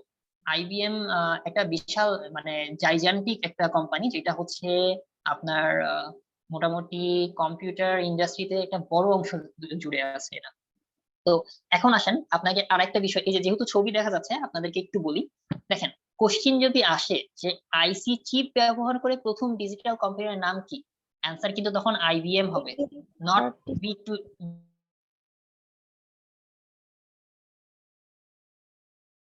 তখন কিন্তু B2500 হবে। ঠিক আছে, বুঝতে পারছেন আমি যেটা বলতে চাচ্ছি বা বুঝাতে চাচ্ছি? আছেন আপনারা? হ্যাঁ ভাইয়া, মানে ভাইয়া খুব সূক্ষ্ম পার্থক্য ভাইয়া, মানে কোশ্চেন গুলোর মধ্যে মানে সূক্ষ্ম খুব পার্থক্য। মানে আপনারা এমন ভাবে করবেন যে কোশ্চিন যেভাবেই সেট করা হোক না কেন নেগেটিভ মার্কিং যেন না খায়। নেগেটিভ মার্কিং না খেলে আপনি যে অ্যান্সার গুলো দিবেন সেই অ্যান্সারে ইনশাল্লাহ পার হয়ে যাবেন। সমস্যা হয়ে যায় আমরা অ্যান্সার করি 100টা, তার মধ্যে 20টা নেগেটিভ হয়, তার মানে হচ্ছে কি আপনার মার্কস কত কমে গেল? আপনার মার্কস 70-এ নেমে আসলো। যেখানে আপনি 100টার মধ্যে যদি 95টা ঠিক করেন আপনি 95 পেয়ে গেলেন, বা 95টা ঠিক করলেন 5টা ভুল করলেন, তার মানে কত মার্ক কেটে গেল? আপনার ধরেন 93.5 হলো। তো কোথায় 93.5 আর কোথায় 70? তফাৎটা ধরতে পারছেন? পরীক্ষার্থী 5 লাখ কেন 15,000 পাস করে? মানে পারে তো সবাই, পড়াশোনা তো পারে, সবাই পারে না, মানে ধরেন 50,000 তো মোটামুটি পড়ে, পড়াশোনা তো করে, তাই না? কিন্তু এই 50,000-এর মধ্যে তো মানে টিকে না, তো 50,000 তো টিকে না, টিকে তো 15,000। নেগেটিভ মার্কিং বিশাল বড় একটা ফ্যাক্টর, বিশেষ করে প্রিলিমিনারিতে। ঠিক আছে, আমি আপনাকে একটা সিম্পল উদাহরণ দিই, আপনারা কিন্তু এভাবে চিন্তা করে করবেন। কেউ 150টা অ্যান্সার করলো, 30টা সে ভুল দাগালো, তাহলে তার কি হলো? 120 আর 15 বাদ গেল, তার মানে 105 পেলো। সে 150টা অ্যান্সার করে সে পেলো 105। আর কেউ করলো 130টা, ভুল করলো মাত্র 5টা, তার মানে তার কত হলো? 122.5। তাহলে কে টিকবে আমাকে বলেন? 105 টিকবে না 122.5 পেলো সে টিকবে? বলেন, আপনারাই বলেন। 122.5। এই জন্য এটাই প্রবলেম হয়ে থাকে। অনেকেই প্রিলিমিনারিতে এক্সাম দিয়ে এসে অনেকে বলবে যে আমি তো 160টা দাগাইছি, আমি তো 170টা দাগাইছি। হ্যাঁ, মানে আর অনেকেই মন টন খারাপ করে আসে, ঠিক আছে, যে আমি তো মাত্র 110টা দাগাইলাম।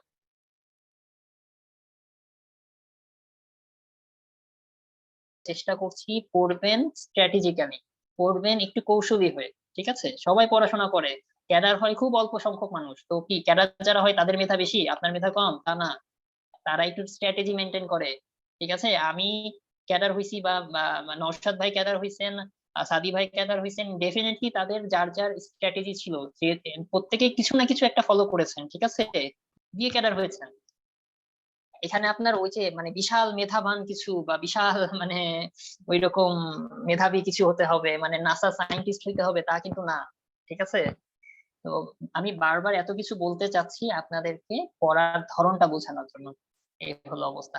ওকে, আইসি নিয়ে আমি যেটুকু বললাম। এখন দেখেন, আমার মনে হয় ছবিটা দেখা যাচ্ছে, এটা হচ্ছে আইসির, এই যে বাম দিকে যেটা দেখছেন, হ্যাঁ, সেটা হচ্ছে আইসির পিকচার।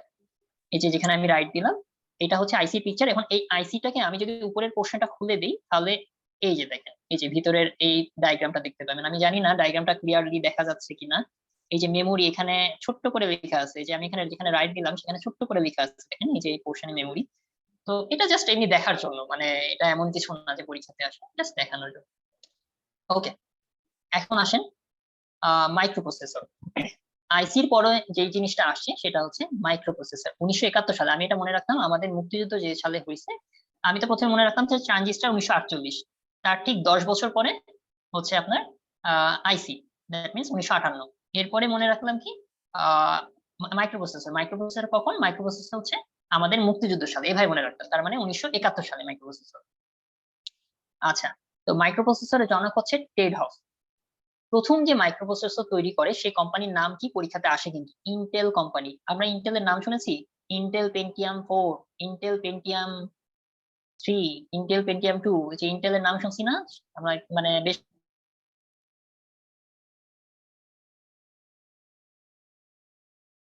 হ্যাঁ এক্স্যাক্টলি, এই যে মাইক্রোপ্রসেসর তৈরি করছিল ইন্টেল কোম্পানি। ঠিক আছে, আচ্ছা, এখন ইন্টেল যে মাইক্রোপ্রসেসরটা তৈরি করেছিল, প্রথম যে মাইক্রোপ্রসেসরটা তৈরি করেছিল সেটার নাম হচ্ছে ইন্টেল 4004, ইন্টেল 4004। ঠিক আছে, আর প্রথম মাইক্রোপ্রসেসর ভিত্তিক কম্পিউটারের নাম হচ্ছে অল্টেয়ার 8800। ঠিক আছে, এখন দেখেন মানে কনফিউশনটা বাধে কোথায়। যদি আমি পরীক্ষাতে কোশ্চেন পিএসসি করে বিসিএস এ যে প্রথম মাইক্রোপ্রসেসর ভিত্তিক কম্পিউটারের নাম কি, অ্যান্সার কি ইন্টেল 4004 হবে না অল্টেয়ার হবে, অল্টেয়ার 880 হবে? বলেন, আপনারাই বলেন। মাইক্রোপ্রসেসর ভিত্তিক কম্পিউটারের নাম কি? অল্টেয়ার। অল্টেয়ার 8800, যেটা 1975 সালে তৈরি হয়, কিন্তু অপশনে কিন্তু এটাও থাকবে, ইন্টেল 4004ও থাকবে। অনেকে সুন্দর করে, যেহেতু মাইক্রোপ্রসেসরের বিখ্যাত কোম্পানি হচ্ছে ইন্টেল, একদম ইন্টেল 4004 ক নাম্বার অপশন আছে, আর ডান দিকে বামে দেখানোর দরকার নাই। এর পরের অপশন গুলোতে কি আছে দেখার দরকারই নাই, ওই ইন্টেলই অ্যান্সার দাও। সুন্দর করে মানে কনফিডেন্টলি ভুল করে আসলেন আপনারা, ইন্টেল 404 দাগাইলেন, ভুল। ঠিক আছে, আচ্ছা। তো যে জিনিসটা হচ্ছে যে এই জিনিসগুলো আপনাদেরকে মানে একটু ঠান্ডা মাথায় পড়তে হবে এবং সেই অনুযায়ী অ্যান্সার করতে হবে। কি আবার যদি কোশ্চেন আসে যে প্রথম মাইক্রোপ্রসেসরের নাম, তাহলে তো ইন্টেলই দিবেন, কোনো সমস্যা নেই। এখন আসেন, হ্যাঁ ইন্টেলই দিবেন, ঠিক আছে। এখন আসেন, মাইক্রোপ্রসেসরের জনক কিন্তু টেড হফ, ঠিক আছে, কিন্তু মাইক্রোপ্রসেসর ভিত্তিক কম্পিউটারের জনককে এডওয়ার্ড রবার্টস। আবার আসেন, এখন আমি যদি প্রশ্ন করি যে ধরেন বিসিএস এ কোশ্চেন করছে যে মাইক্রোপ্রসেসরের জনককে, সুন্দর করে অ্যান্সার, প্রথমে অপশন আছে এডওয়ার্ড রবার্টস, অ্যান্সার করে আসলেন, শেষ।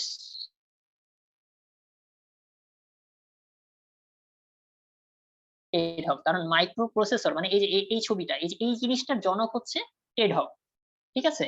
কিন্তু এই জিনিসটা দিয়ে কম্পিউটারটা কে বানাইছে?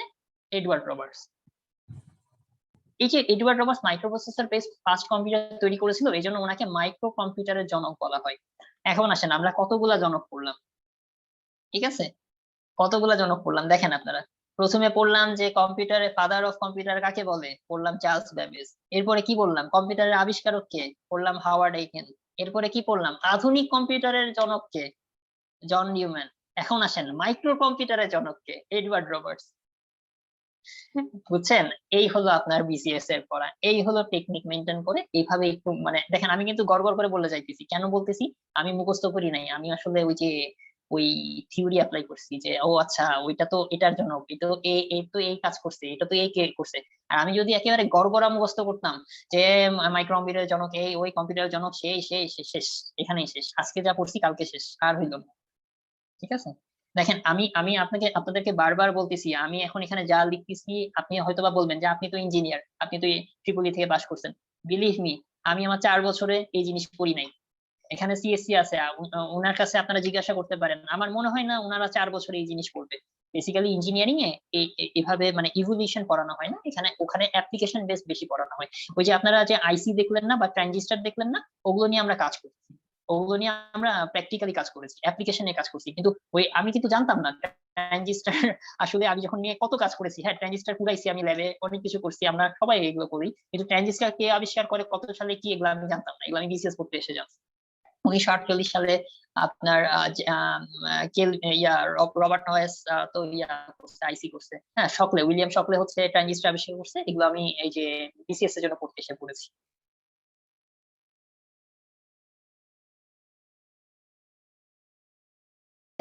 এই যে আগে ইঞ্জিনিয়ারিং করলাম বলে ভালো পারছে, আমি মানে আর্টসে পড়েছি, আমি কমার্সে হিসাব বিজ্ঞানে পড়ছি, আমি এই সাবজেক্ট ওই সাবজেক্ট, দ্যাট ডাজন্ট ম্যাটার, সবাই সেম।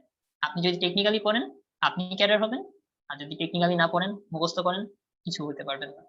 ঠিক আছে, আচ্ছা এখন আসেন আমি আপনাদেরকে একটু মানে একটু বিষয়টা একটু বুঝাই দেওয়ার চেষ্টা করি। আচ্ছা, আমি এখন পর্যন্ত যেটুকু বললাম, আচ্ছা কারো কি কোনো কোশ্চেন আছে এখন পর্যন্ত যেটুকু বললাম? এখন আপনাদেরকে আমি সুযোগ দিচ্ছি, আপনাদেরকে ফ্লোর দিতেছি, বলেন আপনারা কিছু বলবেন কিনা। আমার কথা শোনা যাচ্ছে? আছেন আপনারা? হ্যাঁ ভাই। আচ্ছা আচ্ছা, আমি যেটুকু মানে বললাম বা বোঝানোর চেষ্টা করলাম, আপনারা কি কিছু বুঝতে পারলেন? মানে প্রসিজার বলেন বা সিস্টেম বলেন। হ্যাঁ হ্যাঁ ভাই, বুঝতে পারছি ভাই, মানে খুব ভালো লাগলো ভাই স্ট্র্যাটেজিটা আপনি যেটা বললেন, যেভাবে স্ট্র্যাটেজি ফলো করে আর কি, মানে গদ বাঁধা মুখস্থ না করে স্ট্র্যাটেজি সহকারে মুখস্থ করবো, সেইটা ভাই খুব ভালো লাগলো।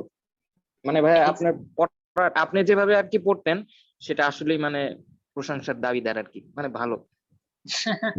ইমতিয়াজ, হ্যাঁ ভাই, জি ভাই। ওই আমি সবার উদ্দেশ্যে একটু যদি বলো তাহলে আমি 2-1 মিনিট কথা বলতে পারি। হ্যাঁ হ্যাঁ শিওর ভাই, বলেন। আমি ঠিক আছে, মানে আমাদের কোর্সের এই বিশেষত্বটাই এটা যে প্রত্যেকটা জিনিস কোথা থেকে কিভাবে পড়তে হবে কৌশলের সাথে, সেটাই আমাদের কোর্সের প্রতিটি ক্লাসে বোঝানো হবে। কাজে তোমরা যারা লাস্ট পর্যন্ত থাকবে আশা করি তোমরা অনেক বেশি ডেভেলপ হওয়া। ঠিক আছে ইমতিয়াজ, কন্টিনিউ করো। আচ্ছা, পিকচার কি দেখা যাচ্ছে? হ্যাঁ, এবার ক্লিয়ার, একদম একদম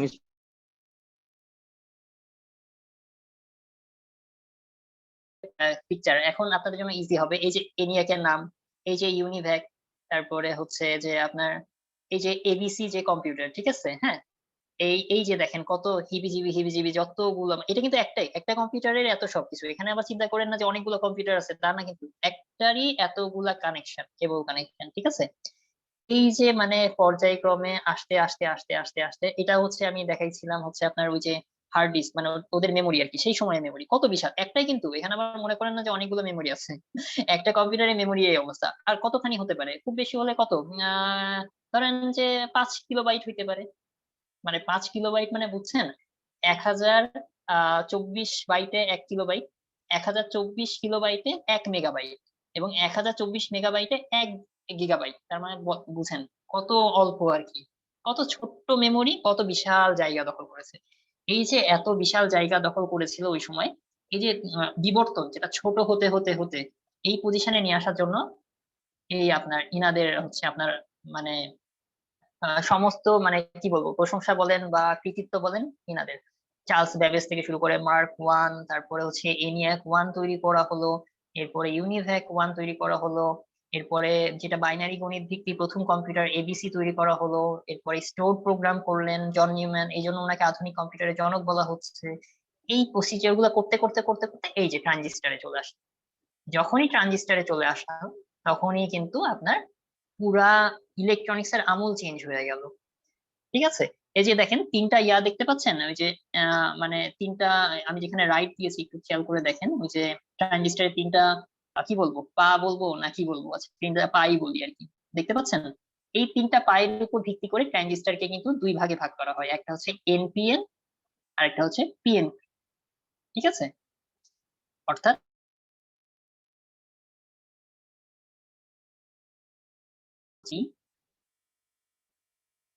এটা হচ্ছে আবার N, ঠিক আছে?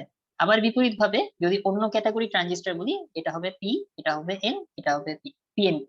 তো এই ট্রানজিস্টর নিয়ে আমরা এগুলো বলবো, এগুলো আমরা আধুনিক পদার্থবিজ্ঞানে আরো ডিটেলস বলবো। আমি আজকে হয়তোবা ইলেকট্রনিক্স পার্টটা দেখানোর কথা ছিল, কিন্তু হয়তোবা সময়ের কারণে আর ইলেকট্রনিক্স দেখানো হবে না। তো বেসিক যে জিনিসগুলো আমি ধারণা দিতে চাচ্ছি সেই বিষয়ে আপনারা তো মনে হয় বুঝতে পারছেন। আচ্ছা, এরপরে আসছে হচ্ছে আইসি। আমি তখন আসলে ছবিগুলো দেখাতে পারি নাই, তো ওই জন্য ছবিগুলো আবার একটু দেখাই দিচ্ছি, মানে বিশেষ করে স্লাইড গুলো আর কি, তখন ইন্টারনেটের ডিস্টার্বের কারণে আসলে ওভাবে দেখাতে পারি নাই। তো পরবর্তীতে যে আইসি আবিষ্কার হলো, তারপরে তো দেখলেনই যে বিশাল একটা মানে চেঞ্জ আসলো কম্পিউটারে, এবং পরিশেষে যেটা আবিষ্কার হলো মাইক্রো প্রসেসর। এই মাইক্রো প্রসেসরের উপরই ভিত্তি করে বর্তমানে আমরা যে মাইক্রো কম্পিউটার বলি না, হ্যাঁ, এই যে বলি না পিসি মানে কি, পার্সোনাল কম্পিউটার, এগুলো কিন্তু one kind of micro computer. আমরা পড়বো এগুলো, হ্যাঁ। প্রথমে কম্পিউটার আসছে কি, মেইন ফ্রেম কম্পিউটার, ঠিক আছে? এরপরে আসছে মিনি কম্পিউটার, এরপর আসলো মাইক্রো, ঠিক আছে? পরে আরো আসলো ল্যাপটপ, পামটপ, হ্যান ত্যান এগুলো। ও, আরেকটা কম্পিউটার আছে সুপার কম্পিউটার। সুপার কম্পিউটার নিয়ে আমরা পরবর্তী সময়ে জানবো। সুপার কম্পিউটার হচ্ছে আপনার মানে সবচেয়ে দ্রুতগতি কম্পিউটার বর্তমানে, সবচেয়ে সুপার কম্পিউটার কোনটা আর কি, তিয়ান হে, বা ভারতের একটা সুপার কম্পিউটার আছে, ভারতের সুপার কম্পিউটার নাম কি, পরম, হ্যাঁ, কোনটা কিরকম কি, এইগুলো নিয়ে আমরা পরবর্তীতে দেখবো আর কি ইনশাল্লাহ। তো আজকে মোটামুটি আমার তো সময় ছিল মনে হয় 11টা পর্যন্ত, আমি 11টা 18 পর্যন্ত সময় নিয়ে ফেলেছি। নওশাদ ভাই আছেন, সাদি ভাই আছেন? আছি ইমতিয়াজ। আচ্ছা ভাই, আমি আজকে একটু বেশি নওশাদ সময় ভাই নিয়ে বলে ফেললাম। একটা জরুরি কাজে ব্যস্ত।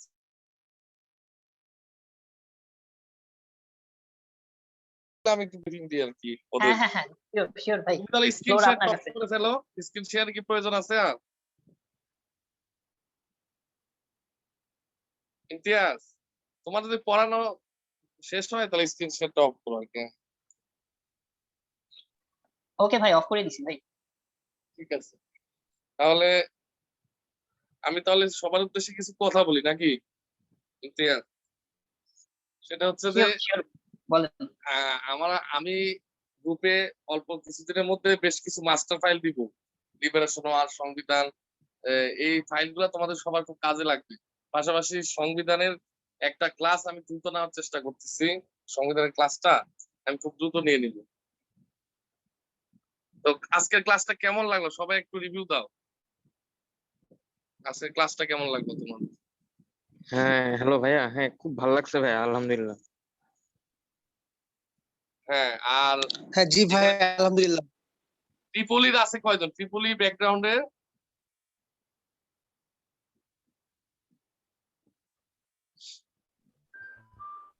ট্রিপলি ব্যাকগ্রাউন্ডের কেউ নাই? জি ভাই। জি ভাই কেমন লাগলো তোমার আজকের ক্লাসটা? হ্যাঁ ভালো লাগছে। হ্যাঁ, ওই আমাদের বিসিএস আসলে প্রশ্নগুলো এভাবেই আসে, জাস্ট খালি কিরকম প্রশ্ন আসে আমরা যদি সেই কৌশলটা বুঝতে পারি তাহলে আমরা জাস্ট প্রয়োজনীয় টপিকসটা পড়বো, আর প্রশ্ন কত ধরনের আসে সেইগুলো পড়ে সেভাবে পড়বো, তাহলে আমাদের প্রিপারেশনটা অনেক সুন্দর হবে এবং গোছানো হবে এবং অ্যানালিটিক্যাল প্রিপারেশন হবে। তখন তোমাদের কোনো প্রশ্নে আটকাতে পারবে না, যত ডেপথ থেকে প্রশ্ন আসুক তোমাদের একদম প্রত্যেকটা প্রশ্নে তোমরা পারবে। আর সবচেয়ে বড় বিষয় হচ্ছে এভাবে পড়তে পারলে পড়াটা অনেক আনন্দদায়ক হয়, তোমরা খুব ভালোভাবে পড়তে পারো। আর এই যে ত্রিপলির সবার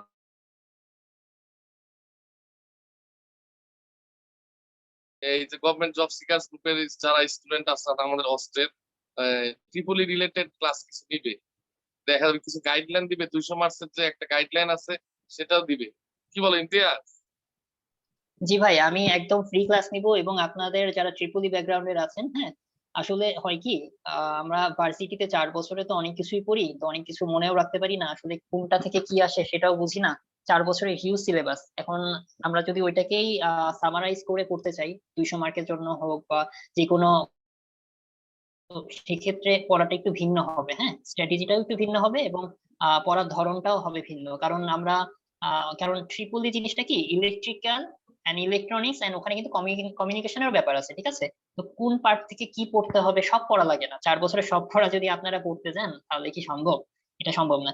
তো টেকনিক্যালি পড়তে হবে এবং কি পড়তে হবে এবং কোথা থেকে কিভাবে পড়লে মোটামুটি অ্যান্সার করতে পারবেন, অন্তত টিকতে পারবেন, এ বিষয়ে আমার ক্লাস নেওয়ার ইচ্ছা আছে। এখন ইনশাল্লাহ দোয়া করবেন, আল্লাহ পাক যদি রাজি খুশি থাকেন আমি অবশ্যই ইনশাল্লাহ আপনাদের জন্য ক্লাস নেব। ভাই সাদি ভাই। হ্যাঁ হ্যাঁ হ্যাঁ, আমি ট্রিপলির পাশাপাশি আমি খুব ভালো মতো চেষ্টা করব টেক্সটাইল মেকানিক্যালের, অলরেডি 2 জন ভাইয়ের সাথে কথা হয়েছে, তারা হয়তো সময় পাইলে টেক্সটাইল মেকানিক্যালেরও আলাদা ক্লাস হবে। তোমাদের নন বিসিএস বাদেও ডিপার্টমেন্টাল কিভাবে প্রিপারেশন নিবা, পাশাপাশি বিসিএস এর প্রিপারেশনটা তোমরা কিভাবে নিবা, মেকানিক্যালের যেহেতু বিসিএস এ আমাদের পদে আছে, গণপূর্ত ক্যাডারে কিছু পোস্ট আছে, সেহেতু মেকানিক্যাল প্রিপারেশনটা তোমরা কিভাবে নিবা সেটাও আমরা চেষ্টা করতেছি, স্লট বের করে আমরা দ্রুত ক্লাস নেওয়ার চেষ্টা করতেছি। পাশাপাশি আমাদের টেক্সটাইলের যে আদার্স পরীক্ষাগুলো আছে সেই পরীক্ষার প্রিপারেশনটাও তোমরা কিভাবে নিবা সেটা নিয়েও আমরা ক্লাস নেওয়ার চেষ্টা করব, এবং একজনকে আমরা বড় ভাইয়ের সাথে কথা হয়েছে। আর আইপি আর্কিটেক্ট এবং বিবিএ এদের নিয়েও আমাদের স্পেশাল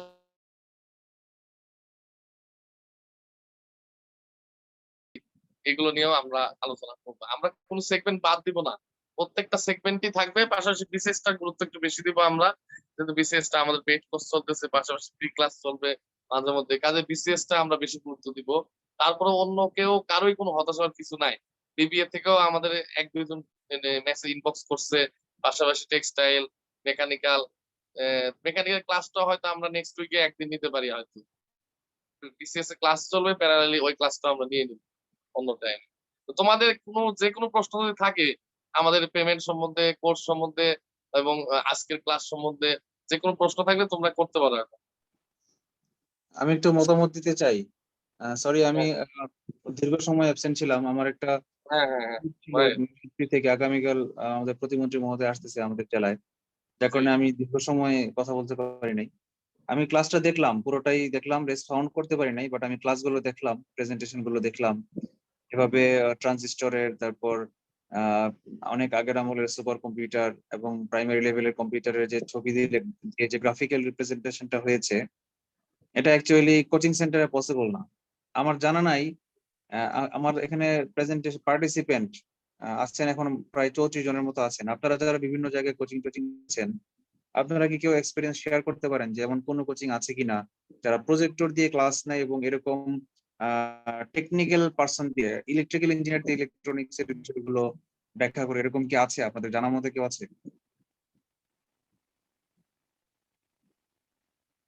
আমার মনে হয় না, আমি এই পর্যন্ত দেখিনি আর কি। ওই কম্পিউটারের ক্লাস নিয়েছে, দেখা যায় ম্যাথ পড়েছে একজন, তাকে কম্পিউটারের একটা বই গাইড করে সে বই দাগিয়ে দাগিয়ে বই পড়িয়েছে। সেই প্রেজেন্টেশন আর আজকে আমাদের যেই রিসোর্স পার্সনের প্রেজেন্টেশন, এই দুইটার মধ্যে অনেক অনেক ডিফারেন্স আছে, অনেক ডিফারেন্স আছে। সুতরাং আমার ধারণা যে আমরা ইনশাল্লাহ ভালো কিছু একটা করব। আমি ইমতিয়াজকে ধন্যবাদ দিতে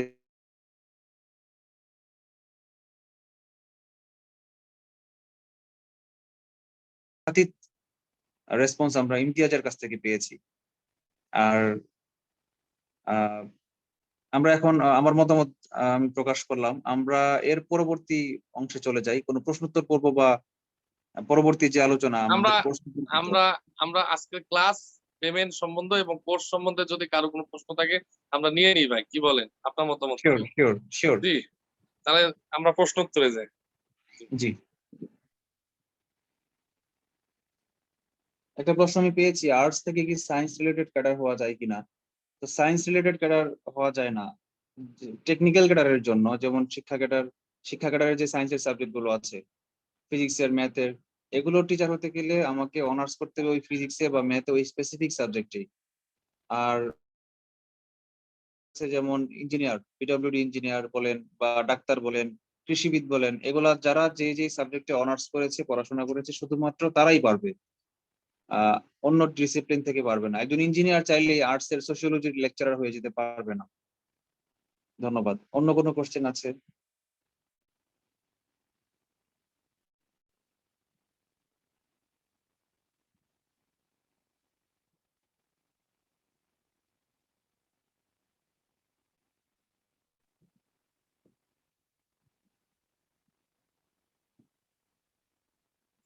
সবাই একটু রেসপন্স করলে আমাদের জন্য একটু সুবিধা হয়।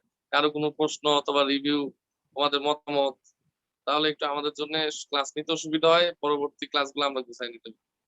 যদি আমরা 30-35 সেকেন্ড কোনো রেসপন্স না পাই, ধরে নিব কারো কোনো প্রশ্ন নাই। সুতরাং প্রশ্ন থাকলে একদম ফ্র্যাঙ্কলি করবেন, এখানে আমাদের লজ্জা পাওয়ার বা ভয় পাওয়ার কিছুই নাই। আমরা কেউ কিছু পারেন না ধরেই আমরা ক্লাস নেই, সুতরাং এখানে লজ্জা বা ভয় পাওয়ার কিছুই নাই, একদম ফ্র্যাঙ্কলি বলবেন। নীলোত্তমা আনমিউট করেছেন, সম্ভবত কিছু বলতে চান।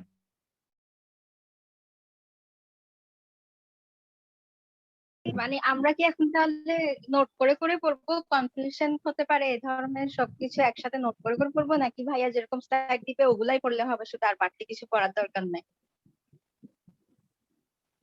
ইমতিয়াজ বলো। আচ্ছা, জিনিসটা হচ্ছে কি, প্রত্যেকের পড়ার স্ট্র্যাটেজি ভিন্ন ভিন্ন, ঠিক আছে?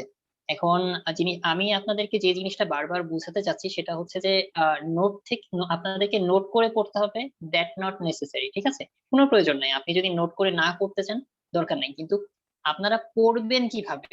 আপনি যে কোনো বই থেকেই পড়েন, কিন্তু বই থেকে জাস্ট বইয়ে লেখা আছে, আমি গদবাঁধা মুখস্থ করে যাচ্ছি যে এই হচ্ছে কম্পিউটার, ওই হচ্ছে এই, সেই হচ্ছে সেই, মুখস্থ মুখস্থ এইভাবে পড়লে আপনারা নাম্বার ওয়ান মজাও পাবেন না, পড়ে কোনো মজা পাবেন না, ইন্টারেস্ট পাবেন না, গদবাঁধা মুখস্থ করে মনেও থাকবে না। আপনারা বুঝার চেষ্টা করেন আসলে কি পড়ছেন। মানে আপনার তো কোশ্চেন দেখেন, আমি আপনাদেরকে যখন পড়ানোর চেষ্টা করছি, আপনাদেরকে তো ডিফারেন্ট প্যাটার্নে পড়ানোর চেষ্টা করছি যে এখান থেকে এই কোশ্চেন আসতে পারে, ওখান থেকে ওই কোশ্চেন আসতে পারে, বা এটা এইভাবে পড়তে হবে, বা এটার সাথে ওইটা কিন্তু একটু প্যাচ লেগে যেতে পারে, যে আধুনিক কম্পিউটারের জনক কে, আবার হচ্ছে যে আপনার হচ্ছে যে ফাদার অফ কম্পিউটার কে, বা অথবা বলা যেতে পারে যে কম্পিউটারের আবিষ্কারক কে। এই যে দেখেন একটার সাথে আরেকটা কিন্তু একটু ইয়া লেগে যাচ্ছে না, মানে কনফিউশন তৈরি হতে পারে না? তো এই জিনিসগুলো আপনারা বুঝার চেষ্টা করবেন যে ও আচ্ছা, এটা তো অ্যান্সার এটা দিয়ে আছে, আবার ওইটার অ্যান্সার ওইটা দিয়ে আছে, তাহলে আমাকে এটা এইভাবে মনে রাখতে হবে। আর কোশ্চেন কিরকম আসতে পারে এটার জন্য সবার প্রথমে যে জিনিসটা করতে হবে, আপনাদেরকে কোশ্চেনটা ঘাটতে হবে। আপনারা যে বইটা কিনবেন, যে কোনো বই হতে পারে, হ্যাঁ, আপনারা কি করেন, প্রথম পেজ থেকে পড়া শুরু করেন, একদম শেষ পেজ পর্যন্ত দেখেন, পড়েন, দাগায়। মানে আমি এটা আপনার কথা বলছি না, আমি অ্যাজ এ স্টুডেন্ট, আমিও যখন স্টুডেন্ট ছিলাম, বা আমি আমার সবার কমন সব স্টুডেন্টস এর জন্য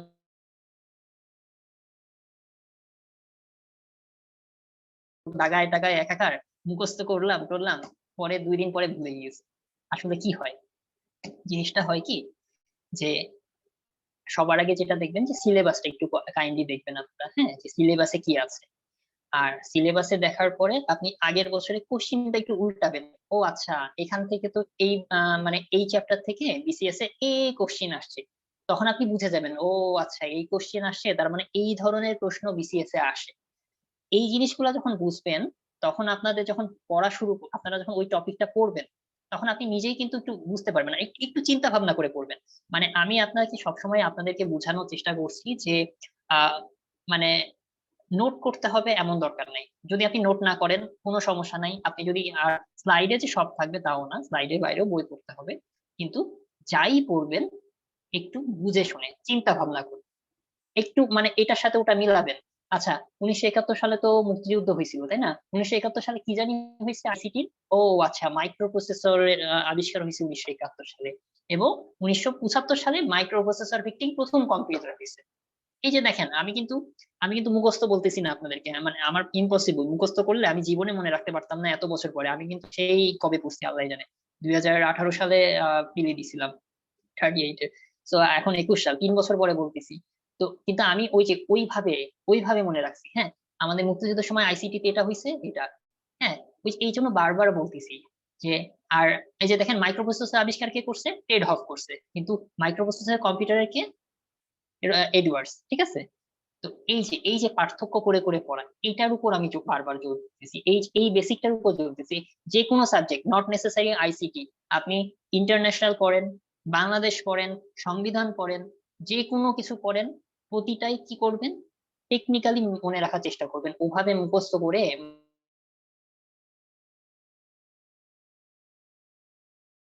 2 দিন 5 দিন মনে থাকে, তারপরে থাকবে না। আপনি যদি এখন 43-র জন্য পড়েন, ঠিক আছে, আপনি এক্সাম কবে? অক্টোবর। তো অক্টোবর মাস পর্যন্ত আপনি ওইভাবে মুখস্থ মনে থাকবে। কিন্তু আপনি যদি টেকনিক্যালি মনে করে চিন্তা ভাবনা করে পড়েন, ভেঙে ভেঙে কারো সাথে কারো মিলায়ে পড়েন, সবসময় মনে থাকবে। এটাই হলো আমার বলার বা আমার মানে আহ, আপনাদেরকে বোঝানোর জন্য আমি বারবার এই জিনিসটাই বলতে চেষ্টা করতেছি। হ্যাঁ, বুঝতে পারছেন কি আমি যেটা বললাম? জি ভাইয়া। ইমতিয়াজ, ওনার Thank you. কোশ্চেনটা আমি আরেকটু অ্যাড করি। হ্যাঁ, সেটা শিওর হচ্ছে ভাই। যে আমরা যে ছাত্ররা যে পড়বে, আহ, আমি আমার পার্সোনাল মতামতটা শেয়ার করি তোমার কথার পাশাপাশি। আমি নিজে কিন্তু নোট করে পড়িনি, কারণ আমি ওই যে এই 5 মাস বা 5.5 মাস, মানে সার্কুলার দেওয়ার পরে প্রিলি হওয়ার আগে যে 5-6 মাস সময় পাওয়া যায়, সেই সময়টাকে টার্গেট করেই প্রস্তুতি শুরু করেছিলাম। তো এই সময় অ্যাকচুয়ালি নোট করা তো দূরের কথা, পুরোটা সিলেবাস একবার বই থেকে রিডিং করে যাওয়াই কঠিন ছিল। অনেক জিনিস আমাকে বাদ দিয়ে যেতে হয়েছে। আবার কোনো কোনো টপিককে আমি হাইলাইট করেছি, এমফাসাইজ করে পড়েছি। এখন নোট করতে গিয়ে, সাপোজ একটা সাবজেক্টে আমি নোট করতে গিয়ে হিউজ টাইম ইনভেস্ট করে দেখা গেল অন্য একটা সাবজেক্টে আমি টাচই করতে পারলাম না। তো এখন দেখা যায় একটা সাবজেক্টে আমি 15-এর মধ্যে 13 পেলাম ফুল টাইম দিয়ে, আর একটা সাবজেক্টে 15-এর মধ্যে 0 পেলাম টাইম না দেওয়ার কারণে। তার চেয়ে যদি আমি যে সাবজেক্টটাতে 13 পেয়েছি নোট করে, সেটাতে নোট না করে যদি আমি 10 পেতাম, আর অন্য আরেকটা সাবজেক্টে 15-এর মধ্যে 0 না পেয়ে যদি সেখানেও যদি 10 পেতাম, তাহলে 10-10-20 পাওয়া 13 আর 0 মানে 13 পাওয়ার চেয়ে অনেক ভালো না? 1.5 গুণ, মানে এক্স্যাক্টলি ভাই, 150% ভালো। ঠিক এক্স্যাক্টলি আছে? ভাই। তো আমি এই জন্যই বলবো যে যদি 43 টার্গেট থাকে, এই মুহূর্তে নিজে নোট করার চিন্তায় যাওয়াই যাবে না। আর ইমতিয়াজের যে লেকচার ক্লাসগুলো, এগুলো এগুলো যে সব নোট কভার করবে এটাও এক্স্যাক্টলি ঠিক না। এক্স্যাক্টলি ভাই। আমাদের যে, হ্যাঁ, আমি বলি আমাদের যে পড়ানোর যে স্টাইলটা, যেটা যে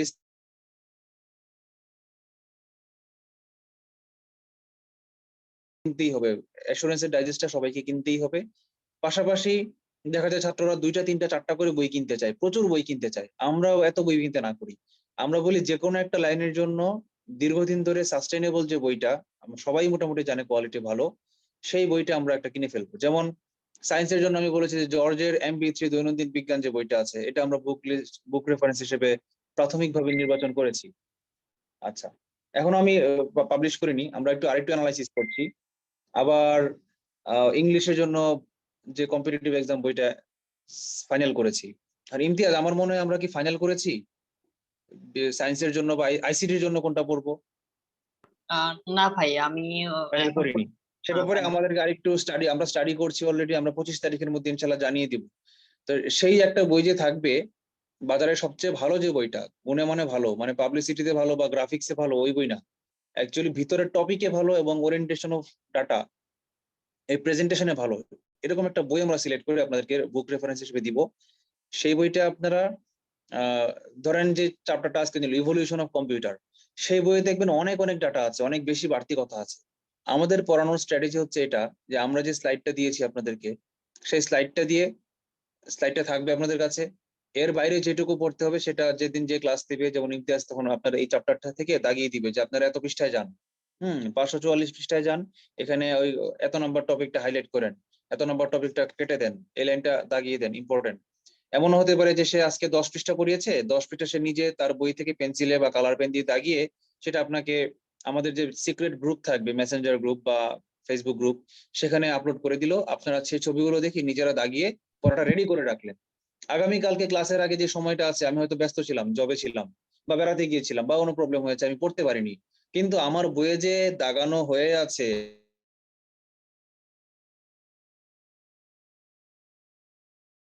গুগল ড্রাইভে যেন আরো 3 বছর থাকে, এই যে সেভ করা আছে, এই সম্পদটার দাম কিন্তু আপনি কোচিং এর 14,000 টাকা বা 24,000 টাকায় কিনতে পাবেন না।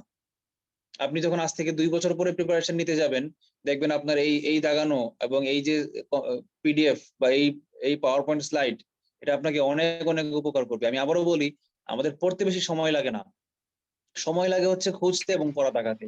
আমরা আপনাদের জন্য সেই কাজটাই করে দিব। আশা করি নীলোত্তমা সুলতানা কোশ্চেনের আনসারটা ফুললি পেয়েছেন, এবং এই ব্যাপারে আরো অন্য কারো কোনো কোশ্চেন থাকলে বলতে পারেন। জাহেদা কিছু বলবেন? আসসালামু আলাইকুম স্যার। ওয়ালাইকুম সালাম। শাহির। আসসালামু আলাইকুম স্যার, আমি শাহির বলছিলাম। জি। স্যার আমি যেটা বলতে চাচ্ছিলাম স্যার, আজকে ক্লাসটা করে খুবই ভালো লেগেছে, এবং স্যার আমি যে বিষয়টা আপনার কথার সাথে অ্যাড করতে যাচ্ছিলাম সেটা হচ্ছে স্যার, বিভিন্ন কোচিং সেন্টারে ক্লাস করলে দেখা যায় যে ক্লাসের মধ্যে স্যাররা পড়ানোর সময় হয়তো এরকম অনেক তথ্য বা টপিক পড়াচ্ছেন যেটা আসলে ফ্রিলিতে আসার মতো না। তো স্যার আপনি সেক্ষেত্রে আপনার ইউটিউবের অনেকগুলো ভিডিও দেখে আমার কাছে খুব এক্সাক্ট মনে হয়েছে এই ক্লাসগুলো স্যার, এবং সেখান থেকে স্যার আপনাকে আমি ফলো করি। এখন স্যার আমাদের যে প্রোগ্রামটা করা হচ্ছে সামনে 5 মাসের জন্য, সেখানেও কি স্যার ক্লাসগুলা এভাবেই নেওয়া হবে ইনশাল্লাহ? হ্যাঁ, এভাবে নেওয়া হবে ইনশাল্লাহ, এটাই আমাদের ক্লাস স্ট্র্যাটেজি। সবগুলো যে পাওয়ার পয়েন্টে নেওয়া হবে তা নয়, যেমন আমি পাওয়ার পয়েন্টে কোনো ক্লাসই নিই না, আমি ম্যাথ পড়াই এবং মেন্টাল এবিলিটি পড়াই, আমি পাওয়ার পয়েন্টে কোনো ক্লাসই নেইনি। এটা যার যার স্ট্র্যাটেজির উপর ডিপেন্ড করে। এক কথায় যে টপিকটা যেভাবে পড়ালে ছাত্র সবচেয়ে বেশি উপকৃত হবে সেটা সেভাবেই পড়ানো হবে। সবসময় আমরা পাওয়ার পয়েন্ট দিয়ে পড়াবো এমনও না। এমন হতে পারে যে আজকে বই নিলাম, এখন তো আপনাদের হাতে বই নাই, কারো হাতেই বই নাই, কিন্তু যারা আমাদের কোর্সে ভর্তি হয়ে যাবেন সবার হাতেই কিন্তু একটা করে বই থাকবে এবং একই বই থাকবে, সেম বই থাকবে, সেম বইয়ের সেম পৃষ্ঠায় সবার একই জিনিস থাকবে। তো সে যখন বইটা আপনার হাতে খুলে দেখাবে যে দেখো এই যে বইটা তোমরা হাতে নাও, তখন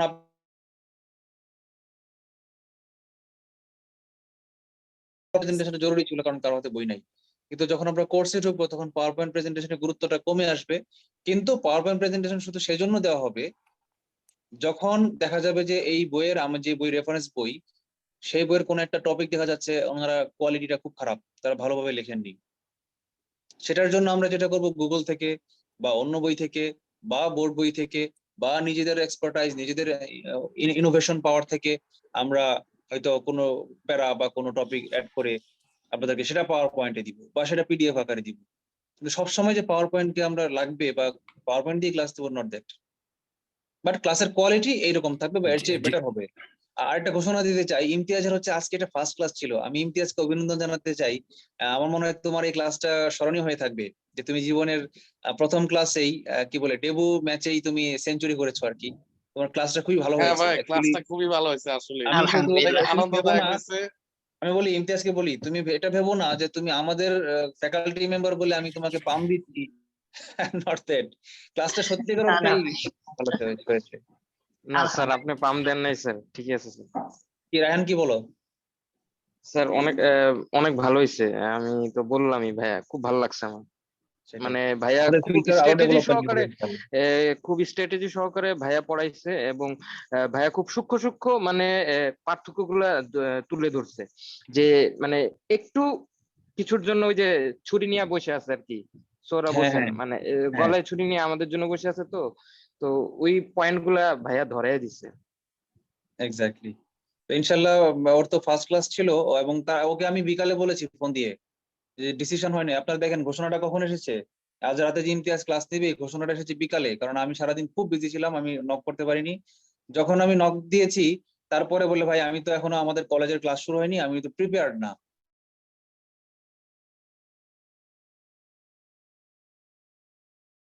বসে স্লাইড বানিয়ে আপনাদেরকে ক্লাস নিয়েছে, কিন্তু ফিউচারে যখন সে জানবে যে না আমার অমুক তারিখ অমুক অমুক ক্লাস, সে অনেক টাইম পাবে প্রিপেয়ার্ড হওয়ার জন্য। সো আমার ধারণা নেক্সট ডে ইমতিয়াজের ক্লাস আরো আরো ফার ফার ফার মোর বেটার ইমপ্রুভ করবে।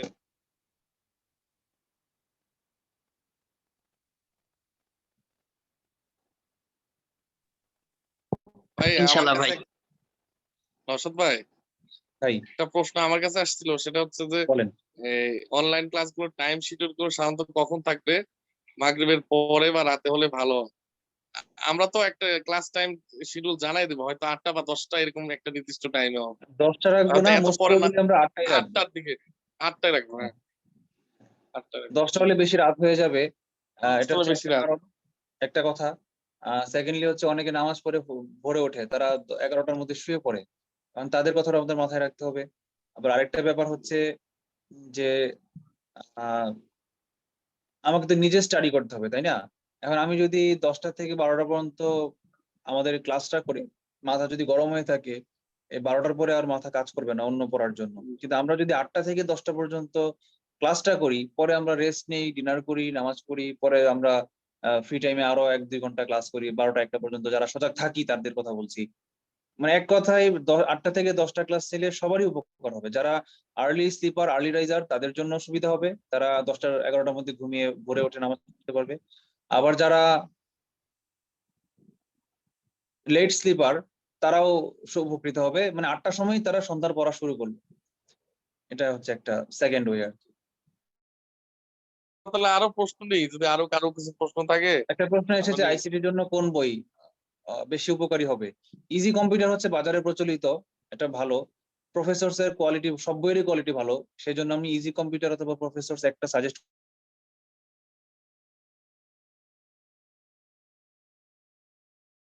সবচেয়ে ভালো যে বইটা সেটাই আমরা 25 তারিখের মধ্যে ফাইনাল করব। ধন্যবাদ রাজীব, অস্ট্রিপলি 24 ব্যাচ। আচ্ছা ভাইয়া, এই যে আমাদের যে ক্লাসগুলো হবে ভাইয়া, এগুলো তো ভাইয়া সবগুলাই রেকর্ড হবে না?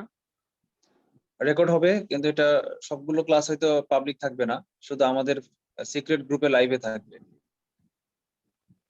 হ্যাঁ ভাইয়া, মানে এখন এই রেকর্ড ক্লাসগুলা কি মানে ভাইয়া আপনার যে চ্যানেল ওখানে কি আবার আপলোড করবেন ওখানে? এটা এখনো ডিসিশন ফাইনাল নেইনি, এটা সময় পরিস্থিতি বলে দিবে। কোনো কোনো ক্লাস যেটা খুব ট্রিমেন্ডাস ক্লাস, খুবই উপকারী, এটা হয়তো সবার অনেক কাজে লাগবে, সেগুলো হয়তো আমরা ইউটিউবে দিব যেন সবাই দেখতে পারে। আবার কোনো কোনো ক্লাস হয়তো আমরা ম্যাক্সিমাম ক্লাস দিব না। সবসময় যে আমি ক্লাস দিব তাও তো না, আমার ক্লাসগুলো হয়তো আমি দিতে পারি, কিন্তু অন্যরা যে ক্লাসগুলো নিচ্ছেন সেগুলো তো সে আমার ইউটিউবে দিতে পারবে না। তো অনেক লিমিটেশন থাকে আর কি। না মানে ভাইয়া, এটা আর কি বললাম যে অনেকেই হয়তো আহ 120টা ক্লাস যেহেতু হবে, অনেকে হয়তো অনেক ক্লাস করতে পারলো না, বাট সে যদি আবার ওই ক্লাসটাই পরে করতে চায় সেক্ষেত্রে তার কি ব্যবস্থা থাকবে আর কি? ওই যে গ্রুপে থাকবে, ফেসবুক গ্রুপের ওইটাই। লাইভে থাকবে, আচ্ছা আচ্ছা ঠিক আছে। অথবা ক্লাসটা রেকর্ড করে আমি হয়তো ইউটিউবে দিতে পারলাম না, কিন্তু যে ক্লাস নিয়েছে সে হয়তো ল্যাপটপ দিয়ে রেকর্ড করেছে, রেকর্ড করে অন্তত ইউটিউবে দিতে না পারলে অন্তত ফেসবুক গ্রুপটাতে আপলোড দিয়ে দিল, সরাসরি ডিরেক্ট আপলোড, লাইভ ছাড়াও তো আপলোড দেওয়া যায়, এভাবে আপলোড দিয়ে দিল, সেটাও হতে পারে। কিন্তু রেকর্ড থাকবে, কোনো না কোনো প্রমাণ থাকবে, সেটা ইউটিউবে পাবলিক হোক অথবা আমাদের সিক্রেট ফেসবুক গ্রুপে সিক্রেটলি হোক, সেটা একটা না একটা ব্যবস্থা থাকবেই, ক্লাস মিস হলে সেটা রিমেডি করার ব্যবস্থা থাকবেই।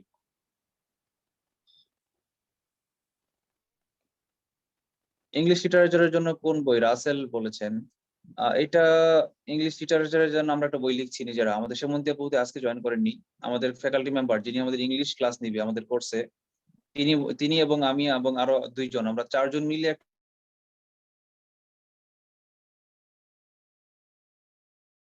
একটা বই ইনগ্রেশন করব। আর যদি না পারি, যদি লেট হয়ে যায় ইন কেস, সেক্ষেত্রে আমরা যে একটা বই কিনবো already, English for competitive exam, সেই বইটা থেকে আমরা প্রাথমিকভাবে লিটারেচারের অংশটা এগিয়ে যেতে থাকবো। আপনারা এই যারা আমাদের কোর্স করবেন না তারা লিটারেচারের জন্য ইংলিশ ফর কম্পিটিটিভ এক্সাম বইয়ের অংশটা ফলো করতে পারেন, অথবা প্রফেসরস এর বইও পড়তে পারেন। কিন্তু এই দুইটাতে ডাটা অনেক বেশি, এত বেশি ডাটা যদি আপনার টাইম না থাকে, দেখা যায় ইংলিশ ফর কম্পিটিটিভ এক্সামের যে পরিমাণ সাহিত্য আছে সেটা পড়তে গেলে আপনার 2 মাস 3 মাস, অনেকের যাদের ব্রেন দুর্বল তাদের শুধু এক ইংলিশ পড়লেই, ইংলিশ লিটারেচারই তার 4 মাস লেগে যাবে, এরকম হইতে পারে। এখন আপনার সময় আছে হয়তো 6 মাস, অথবা আপনি 44 দিলে সময় আছে আপনার 1 থেকে 1.5 বছর। এখন আপনি তো 5 মাস সময় বা 4 মাস সময় বা 2 মাস সময় ইংলিশ লিটারেচারের জন্য ইনভেস্ট করতে রাজি না, সেক্ষেত্রে আপনাকে একটু শর্ট করতে হবে। সেক্ষেত্রে আপনি ডাইজেস্ট থেকে পড়বেন,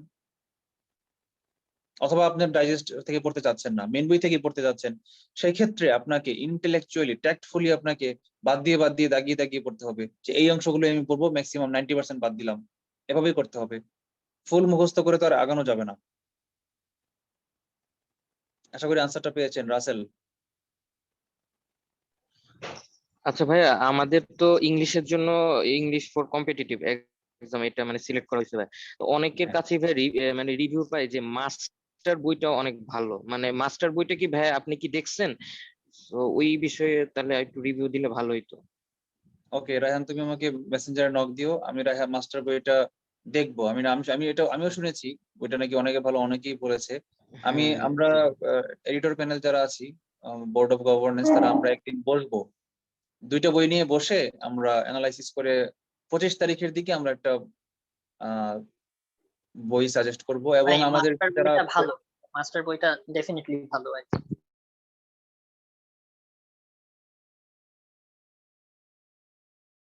জাহাঙ্গীর আলম ওনার লেখা মাস্টার বই ডেফিনেটলি ভালো, খারাপ যথেষ্ট ভালো আর কি। ওকে, আমরা বিবেচনায় নিলাম। Thank you. Next question.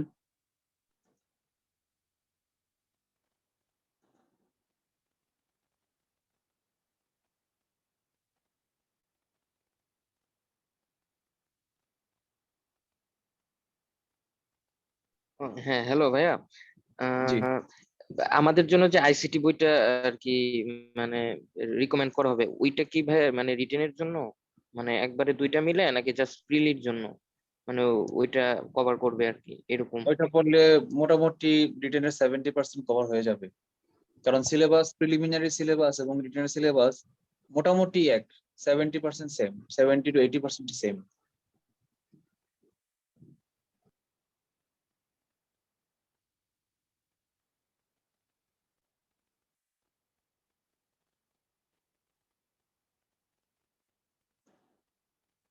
কারো কোনো প্রশ্ন আছে কিনা, তাহলে আমরা আরো কিছু প্রশ্ন নিতে পারি।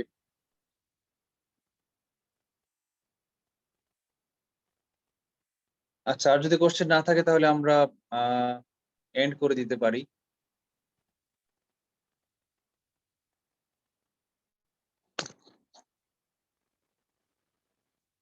ঠিক আছে, তাহলে আমরা এন্ড করে দেই, মনে হয় আর তেমন কোনো প্রশ্ন নেই। হ্যাঁ নওশাদ ভাই, ভাই শুনতেছেন? একটা প্রশ্ন এসেছে, মেজবাউল আলম আইসিটির জন্য কোন বই ফলো করবো? আমরা তো এতক্ষণ এটাই আলোচনা করলাম যে আইসিটির জন্য 25 তারিখে আমরা ফাইনাল বুক লিস্ট দেবো যারা আমার কোর্স করবেন। আর যারা কোর্স করবেন না তারা ইজি কম্পিউটার বইটা পড়তে পারেন, অথবা প্রফেসরস এর বই পড়তে পারেন, অথবা যদি আপনার আইসিটি তে আপনি ফুল মার্ক পেতে না চান, 10-এর 12-13 না পেতে চান,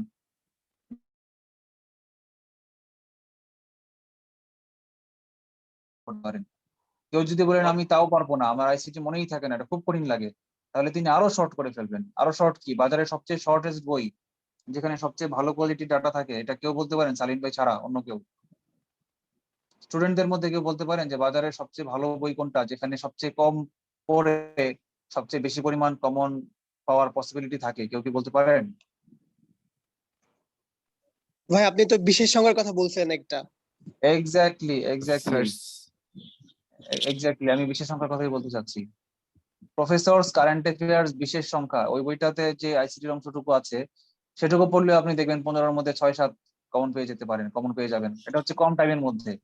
এখন আপনি 7 দিন পরে, 7 দিন বিশেষ সংখ্যা পরে আপনি 7 পেলেন, সরি, আপনি 7 দিন বিশেষ সংখ্যা পরে 7 পেলেন, আর 20 দিন ডাইজেস্ট করে 9 পেলেন, আর 30 দিন প্রফেসরস পেরে 11 পেলেন, বলেন কোনটা ভালো আপনার জন্য? অবশ্যই বিশেষ সংখ্যা। রাইট, 7 দিন পরে 7 পাওয়াটা আমার জন্য বেস্ট। তবে ডিপেন্ড জি করে, ভাইয়া। কারণ আপনি যদি ইঞ্জিনিয়ার হয়ে থাকেন, আপনার যদি ডিসিশন থাকে আমি physics, science, ICT, math, mental ability, এখানে আমি 90% বা 80% নাম্বার তুলতে চাই, তাহলে কিন্তু আপনার জন্য বিশেষ সংখ্যা প্রযোজ্য না। আপনাকে আমি বলবো আপনি ইলাবোরেট বই থেকেই পড়েন। আবার যে আর্টস বা কমার্স ব্যাকগ্রাউন্ড, যার সায়েন্সের প্রতি ভীতি আছে, সে সায়েন্স হয়তো 15-র মধ্যে আইসিটিতে 3-4 পাওয়ার প্ল্যান করে পরীক্ষায় নেমেছিল, তার জন্য তো 7-8 পাওয়া মোর দেন এনাফ, তাই না? আমার তো লাগেই 50% নাম্বার, 200-র মধ্যে আমার পাস করতেই লাগে 100। এখন আপনি যদি বিশেষ সংখ্যা পড়ে ম্যাথে কমন পাবেন না, আইসিটি আইকিউতে কমন পাবেন না, বাংলা ব্যাকরণ পাবেন না, ইংলিশ গ্রামার পাবেন না, কিন্তু বিশেষ সংখ্যা পড়ে কিন্তু আপনি দৈনন্দিন বিজ্ঞান থেকে অথবা অথবা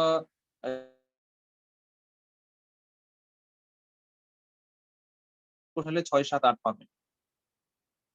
সুতরাং বিশেষ সংখ্যাটা একটা ভালো চয়েস আপনারা রাখতে পারেন। আপনার এক কথা আমি বলতে চাচ্ছি, সামারিটা হচ্ছে এটাই, আপনার ব্যাকগ্রাউন্ড স্টাডি এবং আপনার স্ট্রং জোন, আপনার উইক জোন, আপনার ইন্টারেস্ট, এই সবকিছুর উপর ডিপেন্ড করবে যে আপনি কোন কোন সাবজেক্ট কোন কোন বই থেকে পড়বেন। Thank you very much. Salim ভাই কিছু বলেন। ভাই ওই যে আমরা শেষ সময়ে আপনি জাস্ট সংক্ষেপে 2-1 মিনিটে আমাদের কোর্স ডিটেলস পেমেন্ট সম্বন্ধে আরেকবার জাস্ট ব্রিফিং দেন। সে লাস্ট টাইমে ব্রিফিং দিয়ে আপনার কিছু পরামর্শ থাকলে আর কয়েক মিনিট কথা বলে আমি জাস্ট 2 মিনিট বলবো, এরপর আমরা শেষ করি। অনেকে হয়তো পরে জয়েন করতে পারে, তাদের জন্য। আসসালামু আলাইকুম। আচ্ছা আরেকটা কোশ্চেন ছিল। হ্যাঁ ভাইয়া যারা এখন কোর্স যারা ভাইয়া করবেন, আপনারা তো একটা বুক লিস্ট দিবেন। আমি ভাইয়া মানে নিউ ফাইনাল ইয়ার তো হয়তো পরে আপনাদের কোর্স করব, কিন্তু এখন যারা কোর্স করবে না তারা কি সেই বুক লিস্টটা কি পাবে? অবশ্যই পাবে, অবশ্যই পাবে। যে ব্যাপার যেটার জন্য আমাদের ফ্রিতে জ্ঞান বিতরণের ক্ষেত্রে কোনো কার্পণ্য নেই। এবং এই যে লাইভ ক্লাস হচ্ছে আমাদের, এই লাইভ ক্লাসও কিন্তু চলবে। এমন না যে আমরা কোর্সে গেলে শুধু আমরা কোর্সের ক্লাসই করবো, তা না। আমাদের ডেডিকেটেড যারা আমরা মেন্টর আছি, ফ্যাকাল্টি মেম্বার আছি, আমরা কিন্তু দেখা যায় অফ ডেতে হয়তো কোর্সের ক্লাস নেই, আমরা কিন্তু এই গ্রুপে লাইভ করব, যেন সবাই যেন উপকৃত হয়। জি ভাই, অসংখ্য ধন্যবাদ। জি ভাইয়া। জি ভাইয়া, থ্যাংক ইউ ভাইয়া। Thank you. আমরা স্পেশাল ক্লাসগুলো নিব, স্পেশাল যেগুলো খুব জরুরি। হ্যাঁ, কোর্সের ক্লাসগুলো লাইভে দিব। রাইট। হ্যাঁ, জরুরি ক্লাসগুলো যেমন সংবিধান, জাতিসংঘ, কিছু ভাইটাল ক্লাস আছে, সেগুলো আমরা খুব ডিটেইলস অ্যানালাইটিক্যালি পড়াবো এবং সেগুলো সবগুলাই তোমরা সবাই পাবে, ফ্রি ক্লাস হবে।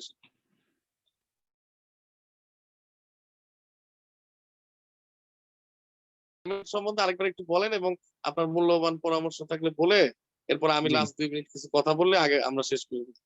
ঠিক আছে ভাই? ধন্যবাদ। কোর্সের পেমেন্ট সম্পর্কে আমি আগেও বলেছি যে আমরা সিদ্ধান্ত নিয়েছিলাম যে 10 জনকে আমরা 4500 টাকায় ভর্তি করব। আমাদের রেগুলার কোর্স হচ্ছে 6000 টাকা। আমরা 10 জনের পরিবর্তে অনেকের রিকোয়েস্টে আমরা 12 জন 13 জন করে করতে করতে এরপরে 15 জন ভর্তি করে ফেলেছি আমরা অলরেডি 4500 টাকায়।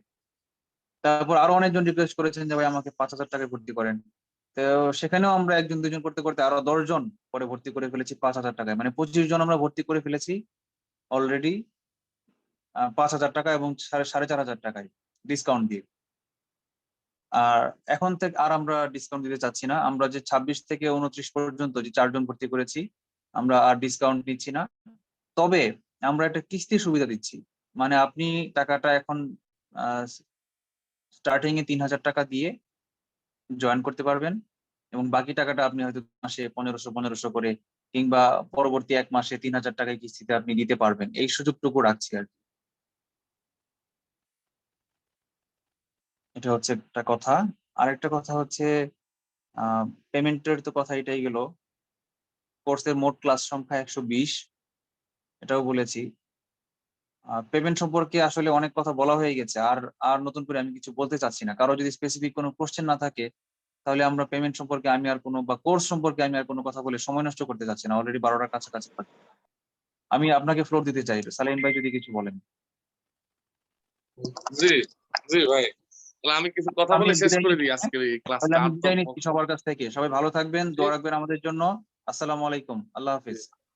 আসসালামু আলাইকুম ভাই। ওয়ালাইকুম আসসালাম। Imtiaz, thank you. Bravo bravo welcome ভাই। Man, together we win, bravo. আলহামদুলিল্লাহ ভাই। আচ্ছা।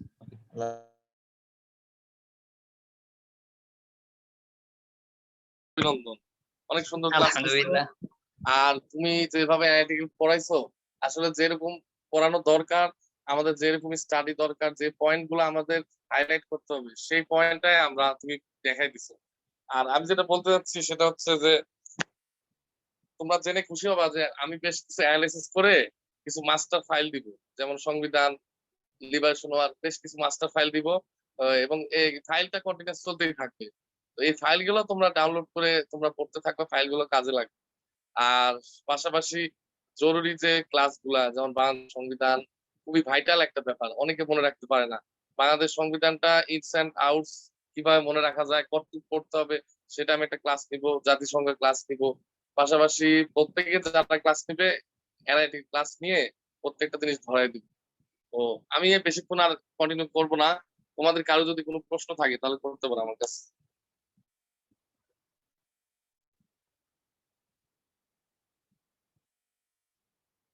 কারো কোনো প্রশ্ন আছে কি?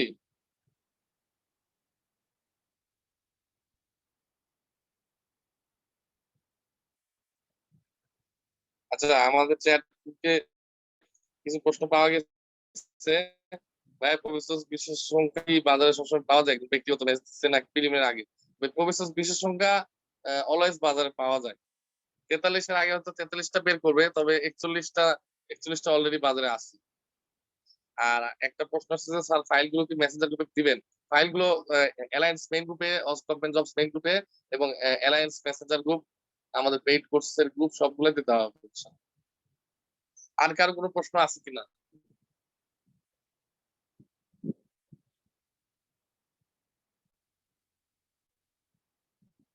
আমি আর অল্প কিছু সময় 1 মিনিটের মতো ওয়েট করবো, তোমাদের প্রশ্ন না থাকলে।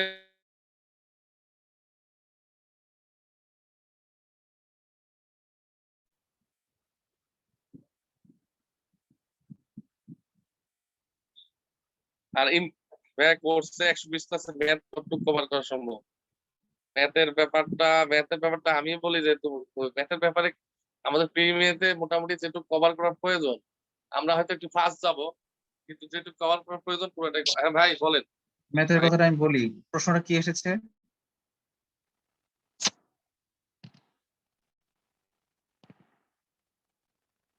"120 ক্লাসে ম্যাথ কতটুকু কভার করা সম্ভব?" হ্যাঁ, কথা ঠিক আছে। আমরা ম্যাথের জন্য, ম্যাথ এবং আইসিটি মিলে হয়তো আমরা 25টা ক্লাস নেব ইয়াতে, কোর্সে। তো আমি একটু দেখে বলছি, এক সেকেন্ড লাইনে থাকেন, আমি এক্স্যাক্টলি ডেফিনিট নাম্বারটা বলছি। আমি ম্যাথের কতগুলা ক্লাস নেব? হ্যাঁ, ম্যাথ 20টা, আইকিউ 5টা, মেন্টাল এবিলিটি 5টা। তো 20টা ক্লাসে ম্যাথ করানোটা আসলেই টাফ। আমি যেমন আমার যে ম্যাথ কোর্সটা, শুধু ম্যাথ সিঙ্গেল কোর্স করাচ্ছি, ম্যাথ আইসিটি, সেখানে আমি 3 মাসের ঘোষণা দিয়ে 36টা ক্লাসে আমি সিদ্ধান্ত নিয়েছিলাম করাবো। কিন্তু আমি সময়ের সঙ্গে তাল মেলাতে পারছিলাম না, এই জন্য আমি সিদ্ধান্ত নিয়েছি যে না, বেসিক থেকে 0 থেকে শুরু করলে, একদম 0 থেকে হিরো বানাতে হলে আমাকে 48টা ক্লাস দরকার, 4 মাস দরকার। এই জন্য আমি 48টা ক্লাসে ম্যাথ আইসিটি পড়াচ্ছি।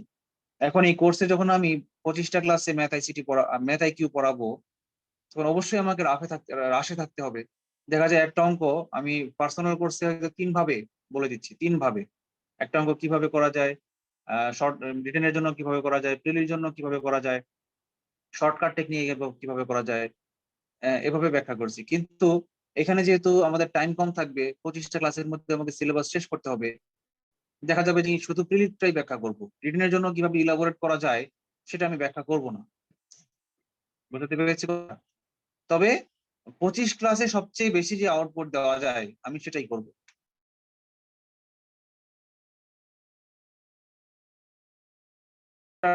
40 ক্লাসে করতে পারবে সেটা আমি 25 ক্লাসে করতে পারবো। কি সেই স্ট্র্যাটেজি? স্ট্র্যাটেজিটা হচ্ছে আমি একটা অধ্যায়ের সব টপিকের সবগুলো অঙ্ককে আমি গ্রুপে ভাগ করে ফেলব। কেমন? ধরেন সূচকের অধ্যায়ে 30টা অঙ্ক আছে, জেনারেল ম্যাথে আছে, বইয়ে আছে 20টা, আর হায়ার ম্যাথ বইয়ে আছে আরো 15টা অঙ্ক, মোট 35টা অঙ্ক আছে। হায়ার ম্যাথে যেগুলো খুব টাফ, যেগুলো বিসিএস আসার কথা না, সেগুলো আমি টাচ করব না। যেগুলো মোটামুটি বিসিএস আসতে পারে, প্রিভিয়াস ইয়ারের কোশ্চেন অ্যানালাইসিস করেই কিন্তু আমি অঙ্কগুলো সিলেক্ট করবো ইন্টেলেকচুয়ালি। ধরেন 35টা অঙ্ক আমি সিলেক্ট করলাম যে এই 35টা অঙ্ক করাবো, আপনি কিন্তু জানবেনও না যে কোনটা হায়ার ম্যাথের কোনটা জেনারেল ম্যাথের। আপনার কথা হচ্ছে আমি সূচকের অঙ্ক করতে চাই। এখন সেই 30টা অঙ্ককে আমি কি করবো জানেন, হয়তো 6টা অঙ্ক একই সূত্র দিয়ে করা যায়, একই টাইপের, একই স্ট্র্যাটেজি ফলো করতে হয়, আবার অন্য 6টা অঙ্ক বা 7টা অঙ্ক একই রকম। এভাবে আমি সবগুলো অঙ্ককে একটা একটা করে গ্রুপে গ্রুপে ভাগ করে ফেলবো। ভাগ করে যেটা করব, প্রত্যেকটা টাইপ থেকে একটা বা দুইটা অঙ্ক আমি আপনাদেরকে একটু ধীরে বোঝাবো সময় নিয়ে, যেন আপনারা সত্যিকার অর্থে অঙ্কটা বুঝেন। যখন আপনি অঙ্কটা সত্যিকার অর্থে বুঝবেন, তখন কিন্তু আপনি ওই টাইপের, ধরেন 6টা অঙ্ক আছে একই টাইপের, আমি একটা অঙ্ক করে দিলাম, বাকি 5টা অঙ্ক আপনি নিজে নিজে করতে পারবেন, যদি আপনি একটা অঙ্ক অ্যাটলিস্ট ভালো করে বুঝে থাকেন, টাইপটা সহ এবং সূত্র সহ। কিন্তু যদি আমি আপনাকে খুব স্পিডে করালাম, খুব স্পিডে একদম কোচিং এর মতো র্যাপিডলি বলে গেলাম, কেউ বুঝলো তো কেউ বুঝলো না, একটার জায়গায় আমি 3টা অঙ্ক করালাম, 6টার মধ্যে 3টা অঙ্ক করে দিলাম, কিন্তু আপনি রিপ্রোডাকশন করতে পারলেন না, বাসায় গিয়ে সেই 3টা অঙ্কের পরবর্তী 4র্থ অঙ্কটা আর পারলেন না। এবং শিওর থাকেন বিসিএস পরীক্ষা অঙ্ক কমন পড়বে না, বিসিএস পরীক্ষায় কমন পড়বে, টাইপ কমন পড়বে, সূত্র কমন পড়বে। সুতরাং তখন কিন্তু আপনি পরীক্ষা হলে গিয়ে কান্না করবেন যে এত অঙ্ক করলাম, সূচকের অধ্যায়ের এক ভাইয়া আমাকে 30টার মধ্যে 15টা অঙ্ক করাই দিল, কিন্তু আমি বাকি 15টা থেকে একটা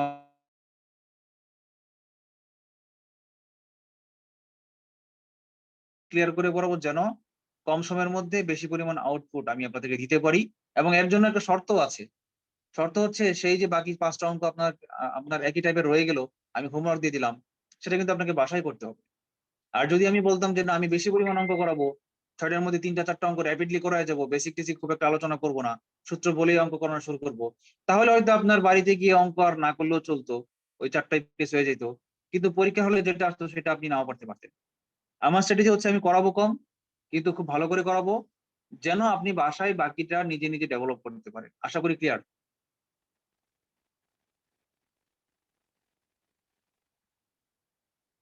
আমাদের আর কারো কোনো প্রশ্ন আছে কিনা? তাহলে আমরা আর 2-1টা প্রশ্ন নিয়ে আমরা সেশনটা শেষ করে দিই। যদি কারো প্রশ্ন থাকে 2-1 মিনিটের মধ্যে আমরা আছি, আপনারা করতে পারেন।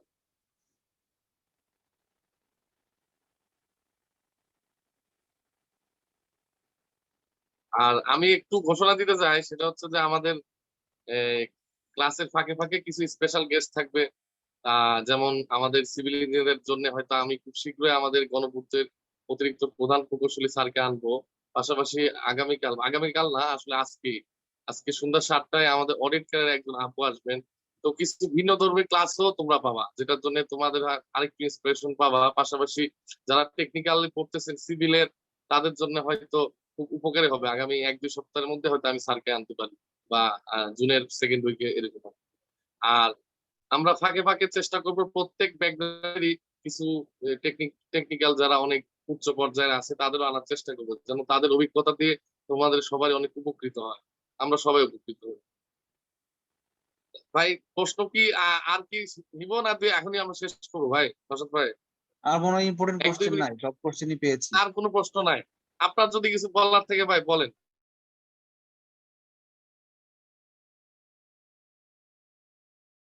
রইলো পাশাপাশি একটা কথাই বলবো লাস্টে, যে 5 মাস আসে সেই 5 মাসটা অনেক সময় যদি ঠিক মতো পড়া যায়, তোমরা সবাই ডেডিকেটলি পড়ে ইনশাআল্লাহ আমাদের 43তম বিসিএস এ তোমরা কৃতকার্য হবে, সেই আশা ব্যক্ত করে শেষ করলাম।